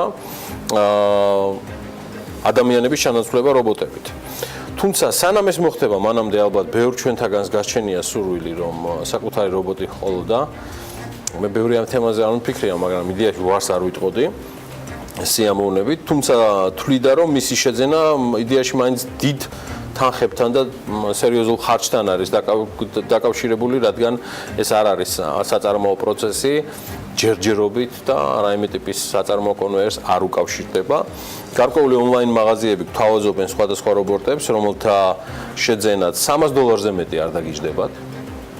დღეს ეს ზღვარი შევარჩიეთ და სხვათა შორის შეარჩიეს ჩვენმა არაჩვეულებრივმა წყვილმა ანუკა ჯოხაძე და ლევან თაღიაშვილი გვერდებიან დილიდან თან საქმიანები საქმიანი დილის სტუდიაში. მე მათ მივესალმები და წარმატებულ ეთერს ვსურვებ.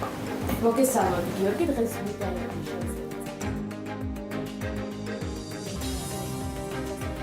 ნამდვილად დაგეხმარებათ. თან რაც თავარია ის არც თუ ისე ძვირი დაგიჭდებათ, რობოტები ჩამონათვალს Huawei-ის პროდუქტით რობოტი ძაღლით ჩიპით დავიწყებთ. ჩიპი მათთვისაა შექმნილი, ვინც ფართობის სიმცირის გამო ძაღლის ყიდვას ვერ ახერხებს. რობოტს შეუძლია ჩვეულებრივი ძაღლის მსგავსად გადაადგილდეს, ითამაშოს თქვენთან და სახლში მოსულ შეგიგებოთ კიდეც.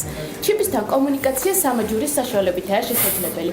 ახალი ჩიპი რობოტი Amazon-ზე $200-250 დაგიჭდებათ, ხოლო მეორადის ყიდვას კი $100 ფარგლებში შეძლებს. იმ შემთხვევაში თუ თქვენ არ გაქვთ საშუალება დააყენოთ ძვირადღირებული სახლის სამეთვალყურეო კამერა ან რამდენიმე საფეხურიანი სიგნალიზაცია, შეგიძლიათ შეიძინოთ რობოტი სახელწოდებით Relay, რომელიც სრულად შეითავსებს თქვენი სახლის დაცვის ფუნქციებს, ის Wi-Fi-ის მეშვეობით უკავშირდება თქვენ სახლს, გააჩნია ღამის ხედვის აღჭურვილობა და დეტექტორები, რომელიც ეხმარება კოორდინაციაში. ნებისმიერი საჭო მოძრაობის დაფიქსირების შემთხვევაში ის განგაშის სიგნალს გიგზავნით თქვენ smartphone-ზე. გარდა ამისა, მას ჩაშენებული აქვს მიკროფონი, რაც საშუალებას გაძლევთ როგორც ვიზუალური, ასევე ხმოვანი კონტროლი განახორციელოთ თქვენ საცხოვრებელ სახლზე. ამ რობოტის შეძენა დაახლოებით $170-მდე დაგიწყებათ. არანაკლებ საინტერესოა რობოტი Q-ც, რომელსაც არც მეტი, არც ნაკლები თავისი ხასიათი აქვს. Q აღჭურვილია ემოციური ინტელექტით და თქვენზეა დამოკიდებული, თუ რომელ ხასიათს შეურჩევთ. Q-სთან კომუნიკაციის დამყარება მოკლე ტექსტური შეტყობინებებით შეგიძლიათ. ამ შემთხვევაში არც ის დააყოვნებს და პასუხს უფრო მეტი ხუმრობით, ან თუნდაც მახულგონივრული პასუხებსაც გაგცემთ. რობოტი მუშაობს iOS-ის, Android-ისა და Kindle-ის ოპერაციულ სისტემებზე. Q-ს შეძენა კი Amazon-ზე სულ რაღაც $200 დაგიჭდებათ.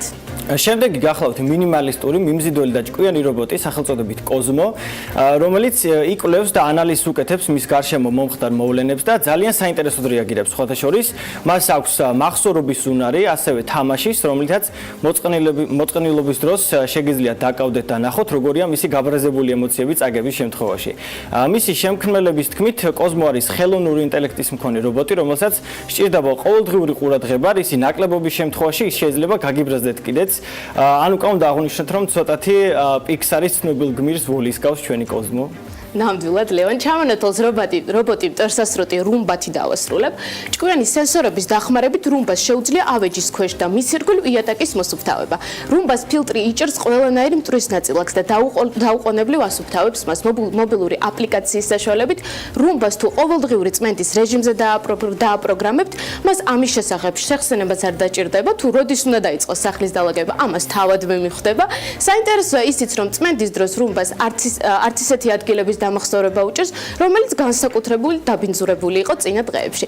რუმბას თუ ელემენტი დაუჭდა, არც ამაზე უნდა იდარდოთ, რობოტი დენის წყაროს თვითონვე მოძებნის და დამუხტვის შემდგომ თავადვე განაგრძობს მუშაობას. Amazon-ზე რუმბას უახლესი მოდელი შეძენა $700-ად, ხოლო შედარებით ძველი მოდელის შეძენა $300-ად შეგიძლიათ. რუმბა ერთადერთი მოდელია, რომელიც ანუკა ჯოხაძის და ლევან თაღიაშვილის ჩამონათვალში გასდა $300-იან ზღვარს.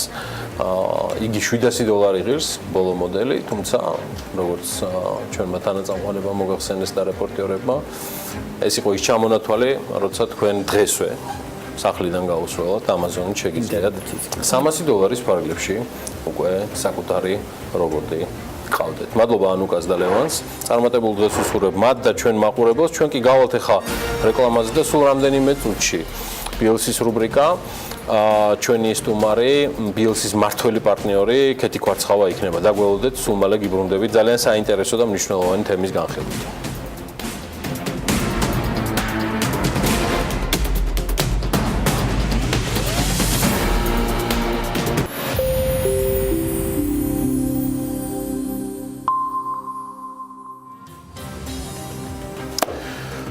დღეს ჩვენი კიდევ ერთი ტრადიციული რუბრიკის დროა. კომპანია BLC-სთან ერთად საუბრობთ ძალიან მნიშვნელოვან თემაზე. ჩვენთვის საუბარი არის კომპანიის პარტნიორთა და არა მხოლოდ პარტნიორთა, ასევე აღმასრულებელის, უпростоრად კომპანიის გენერალური დირექტორის, კი ბატონო, ანგლებოდ აღმასრულებელი დირექტორის, აღმასრულებელთაგან პირველი პირის პასუხისმგებლობის საკითხი. ეს თემა ძალიან ბევრჯერ მრავალი თვის განმავლობაში მნიშვნელოვნად იდგა და ამიტომ ასევე მნიშვნელოვანია სწორუპოვარი სამართლებრივი შეფასება ამ ყველაფრისა.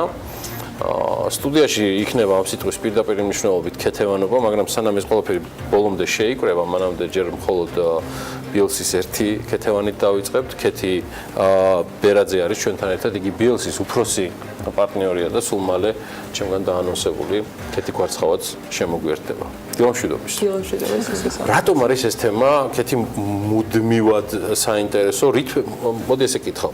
რითვე ადაპტირდა ეს თემა საიმისოთ, რომ ეს პასუხისმგებლობა ერთის მხრივ გათავისებული იყოს და მეორეს მხრივ ადამიანში რაღაცა სხვა ინსტინქტი მაინც ჩაერთოს პრევენციის საიმისოთ, რომ რა ერევათ დირექტორზე ყველა მიცის თუ დირექტორზე არავინ არ იცის და თუ შეიძლება რა აგვიხსნა. ჩემის აზრით და ჩვენი აზრით BLC-ში ზოგადად ეს პრობლემა მოდის თვითონ შეზღუდული პასუხისმგებლობის საზოგადოების არსიდან, იმიტომ რომ ზოგადად შეზღუდული პასუხისმგებლობის საზოგადოება აღიქმება და არის კიდეც კორპორაციული საფარის მქონე სუბიექტი. კი ბატონო. ანუ დირექტორიც და პარტნიორიც არ შედის ამ შეზღუდული პასუხისმგებლობის საზოგადოების ველში, თვითონ შეპესი არის ესე ვთქვათ კორპორატიული საფარის მქონე და ნებისმიერი პასუხისმგებლობა, პასივები და ასე შემდეგ რჩება ამ შეზღუდული პასუხისმგებლობის საზოგადოების საფარ ქვეშ, ისე რომ არ გადადის პარტნიორის პასუხისმგებლობაზე, არ გადადის პარტნიორის ქონებაზე, დირექტორის ქონებაზე და ასე შემდეგ. შესაბამისად, ჩვენთან და არა მხოლოდ საქართველოს, სხვათა შორის ეს მსოფლიო მასშტაბის პრობლემა, ხშირად აღიქმება შეპესე, როგორც ერთგვარი ინსტრუმენტი პარტნიორების ხელში, რა თქმა უნდა, არა ყველა ესე არამედ ზოგიერთ შემთხვევაში და დირექტორების ხელშიც, როგორც გარკვეული ქმედებების განხორციელების საშუალება, ისე რომ მათზე ეს პასუხისმგებლობა არ გადავიდეს. ამის გამო, რა თქმა უნდა, კანონმდებელმა შემოიღო მთელი რიგი რამდენიმე ცნება შემოიტანა კანონმდებლობაში კორპორატიულ სამართალში, ჩვენ შემთხვევაში ეს საგადასახადო კოდექსშიც არის ცრუმაგიერი მფლობელის ინსტიტუტის სახით, რითაც ცდილობს აი ამ უფლებამოსილების ბოროტად გამოყენების, ანუ შეზღუდული პასუხისმგებლობის საზოგადოების არსის და რაობის ბოროტად გამოყენების თავიდან აცილებას.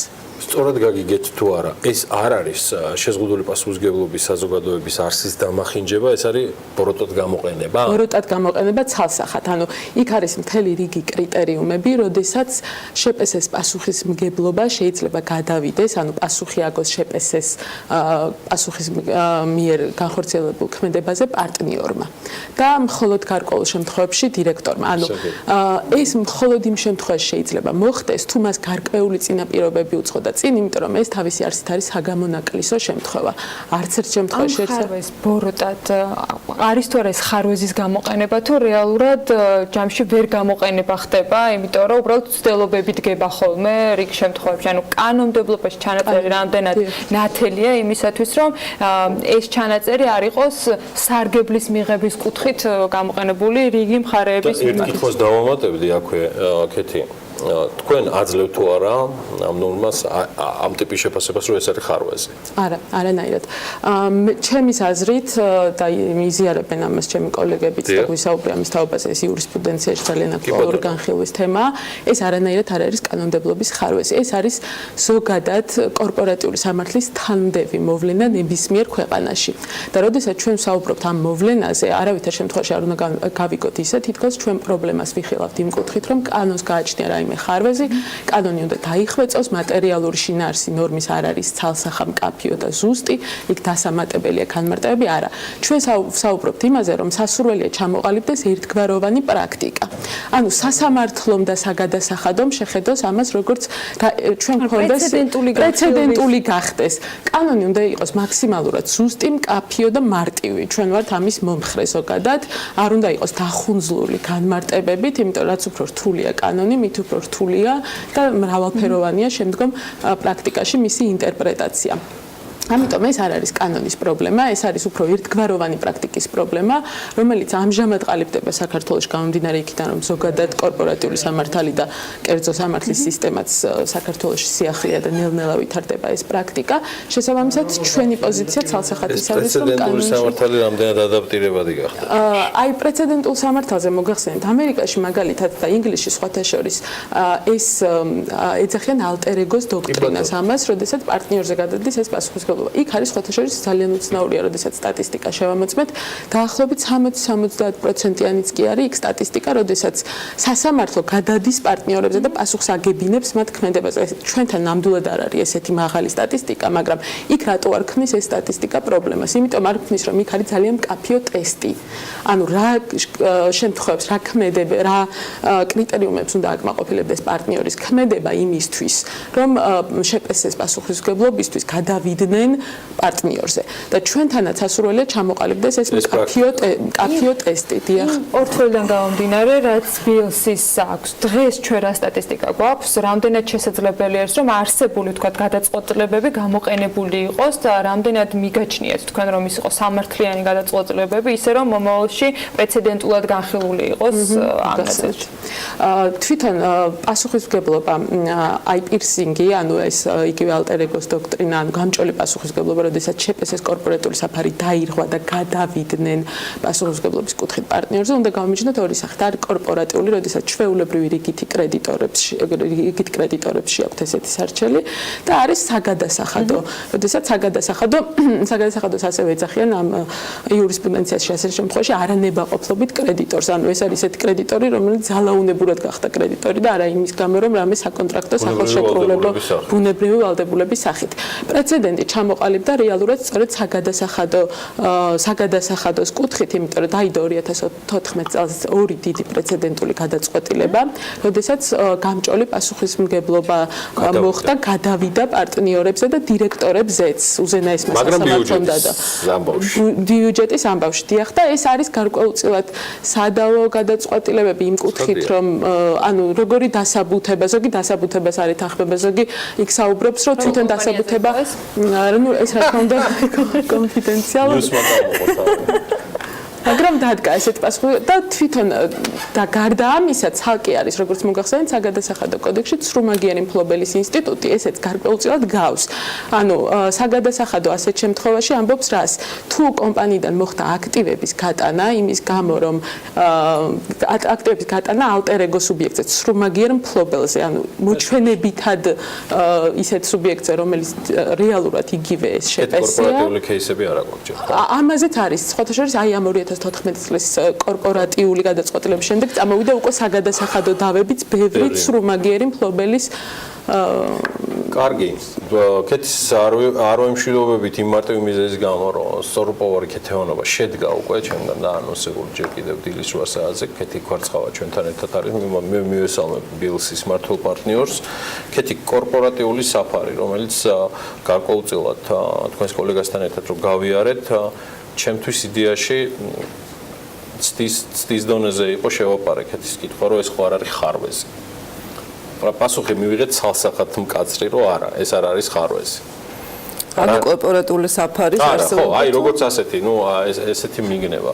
მეორე მხრივ პრობლემა მაქვს რა, ბევრჯერ გვისაუბრია ამაზე, რომ ჩემთვის ახმა ქართულ იურისპრუდენციაში кейსური მოდელისა არის ძალიან რთული. ის რაღაც სხვა ტიპის სუბიექტივიზმზე გადის, ეხლა მაგაზე არ მინდა თქვენი დროის დახარჯვა. რასთან გვაქვს საქმე და რეალურად რითი უნდა ვიაროთ? საქმე გვაქვს ასეთ რაღაცასთან. იმდენი ხნის განმავლობაში არ არსებობდა საქართველოში პრაქტიკაც, რაც ქეთი თქვა ეხლა იმისა, რომ გასულიყო, ასე ვთქვათ, კრედიტორი პარტნიორის პასუხისმგებლობაზე, რომ ამან მიიღო აბსოლუტურად თავხედური ფორმა, შეიძლება ითქვას.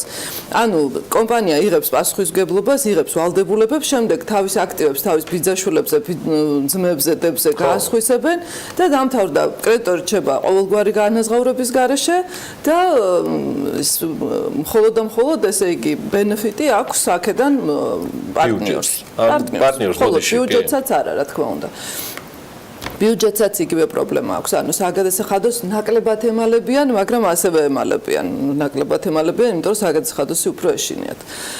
და რაც შეეხება კომერციულ პარტნიორებს, კომერციული პარტნიორების არანაირი, ასე ვთქვათ, პატივისცემა საქართველოში აღარ არის. ანუ პრაქტიკულად ეთიკურად შეიცვალა, ეთიკა შეცვალა კანონმდებლობის თუნდაც ხარვეზმა, რაც შენ თქვი.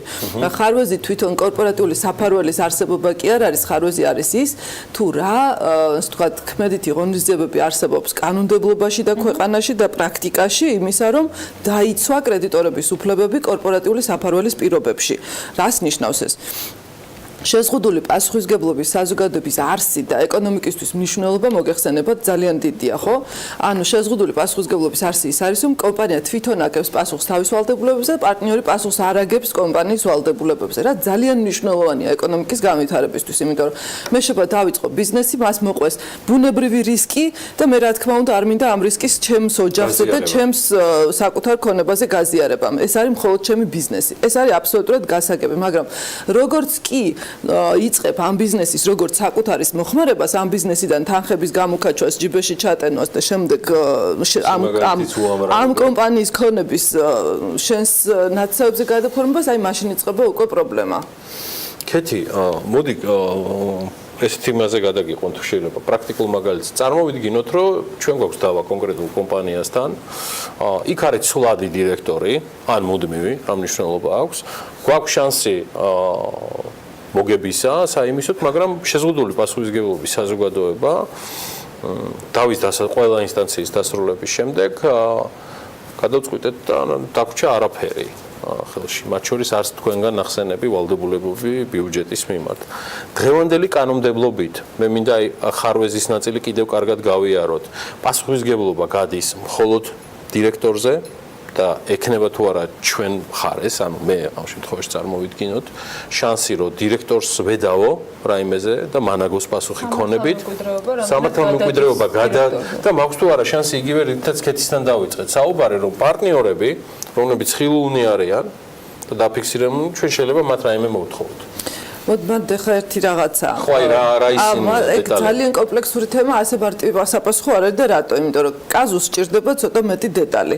ანუ რა მოხდა ამ შემთხვევაში? თქვენ ყავდათ ბიზნეს პარტნიორი, რომელთანაც ჰქონდათ რაღაც ურთიერთობა და შემდეგ, როდესაც უკვე მას ასე ვთქვათ, ის დაიტვირთა თქვენს მიმართ ვალდებულებებით და აღმოჩნდა, რომ ეს ვალდებულებები ვადამოსულიყო, მას აღარ ჰქონდა გადახდის საშუალება. ეს არის კაზუსი. ეხლა გააჩნია რა მოხდა? მას იმის იქით, რა მოხდა იმის იქით? ანუ ამ კომპანიამ ჩვეულებრივი ფუნქციონირების პირობებში დაკარგა თანხა და გახდა ვალაუვალი. ეს არის ჩვეულებრივი რისკი, რომელსაც თქვენ იღებთ ბიზნეს ურთიერთობებში. თქვენც იღებთ მათ შორის, როდესაც კომპანიასთან შედიხართ ურთიერთობაში. ეს ჩვეულებრივი რისკია. მაგრამ თუ მოხდა ისე, რომ არანაირად არ ყოფილა ესეთ შემთხვევა, მოგებაზეც იყო კომპანია და პარტნიორმა თქვათ გამოაცალა კომპანიას თანხები, საბრუნავი სახსრები, ასე შემდეგ და თუნდაც სხვა ბიზნესში გადატანის სამართლე ვთქვათ, იშვიათად ხდება. აი ესეთი რაღაცა იშვიათად ხდება, მაგრამ ვალაუვალობის შემთხვევაში ქონების გამოცვლა უფრო ხშირია. ანუ ძალიან იშვიათია რომ კომპანიამ თავისი მოგების ზედმეტი მოგების გატანით დააზიანოს პარტნიორმა დააზიანოს კომპანია, მაგრამ როგორც კი უკვე ვალაუვალი ხდება, აი იქ უკვე რიგითობის თვალსაზრისით პარტნიორი არის ბოლო რიგის, ასე ვთქვათ, კრედიტორი. ამ შემთხვევაში პარტნიორის კრედიტორია თავისთავად, იმიტომ რომ მასაც მიცემული აქვს გარკვეული თანხა კომპანიისთვის, ვთქვათ, საწესდებო სახით და ასე შემდეგ, სესხის სახით თუნდაც. კეთი, არასაკანონმდებლო კორექცია? მაინც პრეცედენტული კეისებით ღირს შექმნა ამ ისტორიისა სასამართლოში საიმედო. კანონი უკვე იძლევა ჩარჩოს ამასთან დაკავშირებით. მაგრამ ინტერპრეტირება ჩარჩოს თუ ინტერპრეტირება ძალიან რთულია. კანონს ვერ მოსთხოვთ ყოველი კონკრეტული შემთხვევის ინტერპრეტაციას. კანონმა შეიძლება მოგცეს ჩარჩო. მაგალითად, კანონი იძახის რას? რომ შეზღუდული პასუხისმგებლობა საზოგადოებაში პასუხისმგებლობა პარტნიორების შეზღუდულია, ის არ აგებს პასუხს გარდა იმ შემთხვევისა, თუ აქ ურევია ბრალი. ანუ თუ მე ბრალეულად რაღაც ჩავიდინე, ანუ გამოვაცალე ქონება კომპანიას და ბრალეულად გამოვიწვიე, ვთქვათ, ვალაუვალობა, ანუ ბრალეულად გამოვიწვიე ის რომ ვერ უხდი კონკრეტულ კვალიფიკაციას სასამართლომ. ბოროტად გამოყენება, ესეთი ანუ ბოროტად გამოყენებაზეა ლაპარაკი. ბოროტად გამოვიყენე, ესე იგი პასუხისმგებლობის შეზღუდვა. რაც ნიშნავს იმას, რომ მე ვისარგებლე იმით, რომ პასუხისმგებლობა იყოს შეზღუდული და ისეთი რაღაცები გავაკეთე, რამაც კომპანიის ზიანი გამოიწვია. დავამატებ თუ შეიძლება არ უნდა დაგვავიწყდეს რომ ყველა ეს სარჩელი არის თავისი არსით სუბსიდიური. ანუ რას ნიშნავს? მხოლოდ იმ შემთხვევაში შეგიძლია მიადგე პარტნიორს და დირექტორს თუ თვითონ კომპანია გახდა გადახდის უნარო და ვალაუვალი. ანუ ამით ხდება ცხადყოფა და ნათელყოფა რომ ისეთი მდგომარეობებში და იქამდე არ არსებობს რაიმეც პარტნიორი ხედავს რომ მისი პარტნიორის მხრიდან ხდება ჯამში მისივე ქონების დაზიანება, იმიტომ რომ მეორე ვთქვათ წარმომადგენელი მეორე პარტნიორი აზიანებს ქონებას თავისივე სასარგებლოდ სარჩელია. ჩვენ არ ვსაუბრობთ იმ შემთხვევაში, როდესაც მაინც და მაინც ოფიციალურად გაიხსნა გადახდის უნარობის საქმე. ჩვენ ვსაუბრობთ ისეთ შემთხვევაში, როდესაც კომპანიას ფინანსურად აღარ აქვს იმის რესურსი, რომ გაისტუმროს კრედიტორი, თორემ იქამდე დავუშვათ, რაც არ უნდა აკეთოს დირექტორმა და პარტნიორი. ეს უკვე ერთმანეთს შორის თავისაგანია, ის დირექტორი გამოსაცვლელი არ არის გამოსაცვლელი, ან პარტნიორებს შორის სამეწარმეო დავა როგორ უნდა დარეგულირდეს, მაგრამ თვითონ კომპანია თუ ჩადგა ისეთ მდგომარეობაში, როდესაც უკვე კრედიტორების სია, აი ამ ვალაუვალი ხდება, არა შეიძლება ოფიციალურად გადახდის უნარობის საქმის გახსნით, მაგრამ არსებობს სერიოზული საფუძვლები, რომ მისი პასივები აღემატება უკვე აქტივებს. აი ამ მხოლოდ ამ შემთხვევაში შეგიძლიათ მიმართოთ უკვე და გაარღვიოთ ეს კორპორატიული ველი, მაგრამ ეს არ არის ერთადერთი კრიტერიუმი. აქ უნდა იყოს სახეზე უფლებამოსილების ბოროტად გამოყენება, რა თქმა უნდა, პარტნიორის ან დირექტორის მხრიდან და ეს არის ყოველ კონკრეტულ შემთხვევაში, ანუ რასაც ინგლისელები და ამერიკელები ეძახიან case by case basis განიხილება ინგლისშიც და ამერიკაშიც ყველა ესეთი სარჩელი, იმიტომ რომ შეუძლებელია რაიმე კრიტერიუმი მკაფიოდ ჩამოიწეროს კანონში. თქვენ ტესტი ახსენეთ ამის მიუხედავად ინგლისის სტატისტიკის მაგალითად საქართველოში დღეს რა განსაზღვრავს ან რა უნდა იყოს განსაზღვრელი თქვენი გადმოსახედიდან იმისათვის რომ რაღაცა არსებობდეს ჩარჩო იგივე სასამართლოს წარმოებისას რომ კანონის მიღმა ვიცოდეთ აი როგორ შეიძლება განვითარდეს პროცესი. რაღაც არ დამავიწყდეს გიორგის კითხვის პასუხად არსებობს თუ არა საკანონმდებლო ხარვზე. აი მაგალითად ამერიკის შეერთებულ შტატებში ძალიან ფართოდ გამოიყენება fraudulent transfer-ის ასე ვთქვათ ცნება. რაც იმას ნიშნავს რომ პირმა გაასხვისა რაღაც ფროდის საფუძველზე, ანუ თაღლითურად გაასხვისა რაღაცა. ჩვენთან ეს თაღლითობა ზოგადად მუხლი არსებობს, მაგრამ ასეთი ვთქვათ კონკრეტული განმარტება ამას არ მიეცემა. ბიზნეს კონტექსტში. რაც ძალიან ცუდია, იმიტომ რომ პრაქტიკულად ეს იწვევს იმას, რომ კომპანიები ასხვისებენ ანუ პარტნიორების დირექტორების ჩართულები არიან ხშირად ამ სქემაში, ასხვისებენ ამ თავის ქონებას და რჩებიან აქედან გამომდინარე, კეთი, ხო არ რჩება აი ეს კარგი რამე თქვა, კორპორაციული საფარი, ამ შემთხვევაში ბჭყალებს გამოვიყენებ, ერთგვარი ინდულგენცია, ცალკეული. უნდა არსებობდეს. ბიზნესის დაუწერელი კანონის გამო. უმაგისოდ უბრალოდ ვერ იარსებებს ეკონომიკა, გიორგი, იმიტომ რომ თუ არ არსებობს. ხო, თუ ეხლა წარმოვიდგინეთ, თქვენ ხართ ძალიან დიდი ბიზნესმენი, თუნდაც ხართ უცხოელი ბიზნესმენი, რომელიც განიხილავს სხვადასხვა ქვეყანაში შესვლას, ხო, ბიზნეს კეთებას. სად განიხილავთ უფრო ბიზნესის კეთება, სადაც შეხვალთ და თქვენ თვითონ თქვენს მიერ მთელი ცხოვრების მანძილზე ნაშოვნი მთელი ქონებით აგებთ პასუხს, თუ იქ სადაც ჩვეულებრივად არსებობს შეზღუდული პასუხისგებლობის პრინციპი. ეს მთელ მსოფლიოში არსებობს, შეიძლება არ არსებობდეს ისეთ ქვეყნებში, სადაც რომელსაც ჩვენ არ გვინდა შევედაროთ და ეხლა სხვათა შორის აი ეს საკანონმდებლო კრიტერიუმებზე, როდესაც ვსაუბრობთ, ინგლისში და ამერიკაში მაგალითად არის დაკაპიტალიზება ერთ-ერთი კრიტერიუმია. ჩვენთანაც იყო ეს კრიტერიუმი thin capitalization, სუსტი კაპიტალიზაცია, რასაც ეძახიან, ეს იყო თავის დროს საგადასახადო კოდექსში, არა იმდენად კორპორატიული საფარის გარღვევისთვის, არამედ იქ უფრო საგადასახადო ვალდებულების, ანუ შეფასებებისთვის უფრო იყო. აი მაგალითად ინგლისში ან ამერიკაში იცით როგორი кейსები, ანუ იქ ეკრძალება შეპესეს ისეთი დიდ გარიგებაში შესვლა, სადაც არ აქვს საკმარისი კაპიტალი, რომ მერე პასუხი აგოს ამ გარიგებაში თუ რამე მოხდა და იქ კრედიტორები წარმოიშვნენ. თუ არ გააჩნია საკმარისი კაპიტალი, თუ არ გააჩნია საკმარისი ლიკვიდური აქტივები იმისთვის, რომ თვითონ შემდეგ უზრუნველყოს ამ წამოსული ზიანის სარჩელების და ამისთვის ძალიან საინტერესო кейსებია სხვათა შორის იქ ტაქსოპარკს ედავებოდა ერთ-ერთი კომპანია და ამ ტაქსოპარკს ჰქონდა მხოლოდ ორი მანქანა ავტოპარკში და ცალკე იყო კიდე მეორე ავტომანქანა და იქ როდესაც ეს სარჩელი წამოვიდა ვიღაც დააზიანეს მოსამართლემ თქვა, განსხვავებული აზრი დადო, იმიტომ რომ სხვა მოსამართლეები არ დაეთანხმენ, მაგრამ თქვა, რომ ეს არის ხელოვნურად სუსტი კაპიტალიზაციის მქონე კომპანია, რომ არ გააჩნდეს ხელოვნურად აქტივები და აი დაუშვოთ ვიღაცამ სარჩელი შეიტანა და თქვას, რომ აი არ გამაჩნია არაფერი. ესეც საფრთხეა. თქვენთან ეს ამოიღო, ნუ საგადასახადო კოდექსში იყო, მაგრამ არ არის. ჩემი ბოლო კითხვა, თქვენთან ორივესთან ეს არის common laws principle. ამ ანგლო-ამერიკული მოდელიდან გავუნდა. ოკეი, მე ჩავთვალოთ რომ ყავს PLC, კეთი მყავს, ნებისმიერ, მაგრამ case by case სიარული დღევანდელი სასამართლო სისტემის შემთხვევაში უფრო დიდი რისკი ხო არ. მე არ ვეწინააღმდეგები ეკონომიკურ არქიტექტონიკას, ღმერთმა დამემფაროს, მაგრამ მეორეს მხრივ იგივე ფროდის კვალიფიკაცია. არა, რაღაცები უნდა იყოს. რაღაცები არ არის გასაკეთებელი. გეთახმები ეს სუსტი კაპიტალიზაციაც კეთიმ კარგი რაღაცაა, ჩვენთან საგადასახადო კონტექსტში იყო და აბსოლუტურად არ იყო იმ კონტექსტში, რა კონტექსტშიც ახლა ჩვენ საუბრობთ პრობლემაზე. მაგრამ შეიძლება ამისი იმ კონტექსტში გამოყენება, რაზედაც ჩვენ საუბრობთ და იმიტომ ახსენა ზუსტად კეთიმ ეს საკითხი. ანუ სუსტი კაპიტალიზაცია რას ნიშნავს, რომ კომპანია არ აქვს კაპიტალი საერთოდ. ანუ არ აქვს საერთოდ კაპიტალი, რას ნიშნავს, შეიძლება საერთოდ გქონდეს კაპიტალი, მაგრამ არაადეკვატური კაპიტალი აქვს იმასთან შედარებით, რასაც აკეთებს. მაგალითად, სამშენებლო დეველოპერული კომპანიები ქონების გარეშე თუნდაც თანხმობებით შედიან ესეთ გარიგებაში. ქონების გარეშე, წარმოებელი კომპანიები ქონების გარეშე, ასე შემდეგ, ანუ მხოლოდ და მხოლოდ სერვისებზე შემოტოვებული რისკებით და ქონება გატანილი გარეთ. ესეც არის ჩვენთან.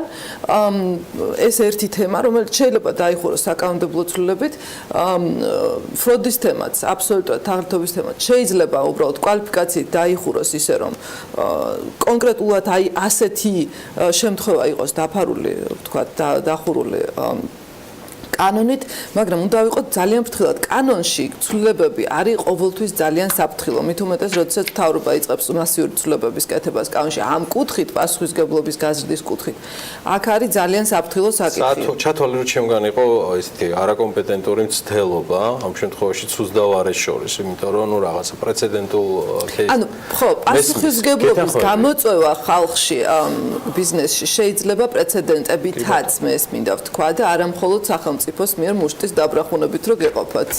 ამ რუბრიკის შემოქმედი ელენე ჩომახიძე რო დაბრუნდება, იმედია ჩემზე კომპეტენტური იქნება ქეთევანებთან ურთიერთობაში. მანამდე მადლობა თქვენ მოგზაურობისთვის. ქეთევან ბერაძე, ქეთევან ხვარცხავა, ესეთი გადასარევი ქეთევანობა გქონდა გადაცემის ბოლოს PLC-ის რუბრიკაში. მადლობა მათ მოგზაურობისთვის. ამ თემას აუცილებლად დაუბრუნდებით ელენე ჩომახიძესთან ერთად. მე და ანა ლაპიაშვილი დილის 8 საათამდე გემშვიდობებით. 8:05 უკლია ყველანი TV პირველზე. გამოდროებით.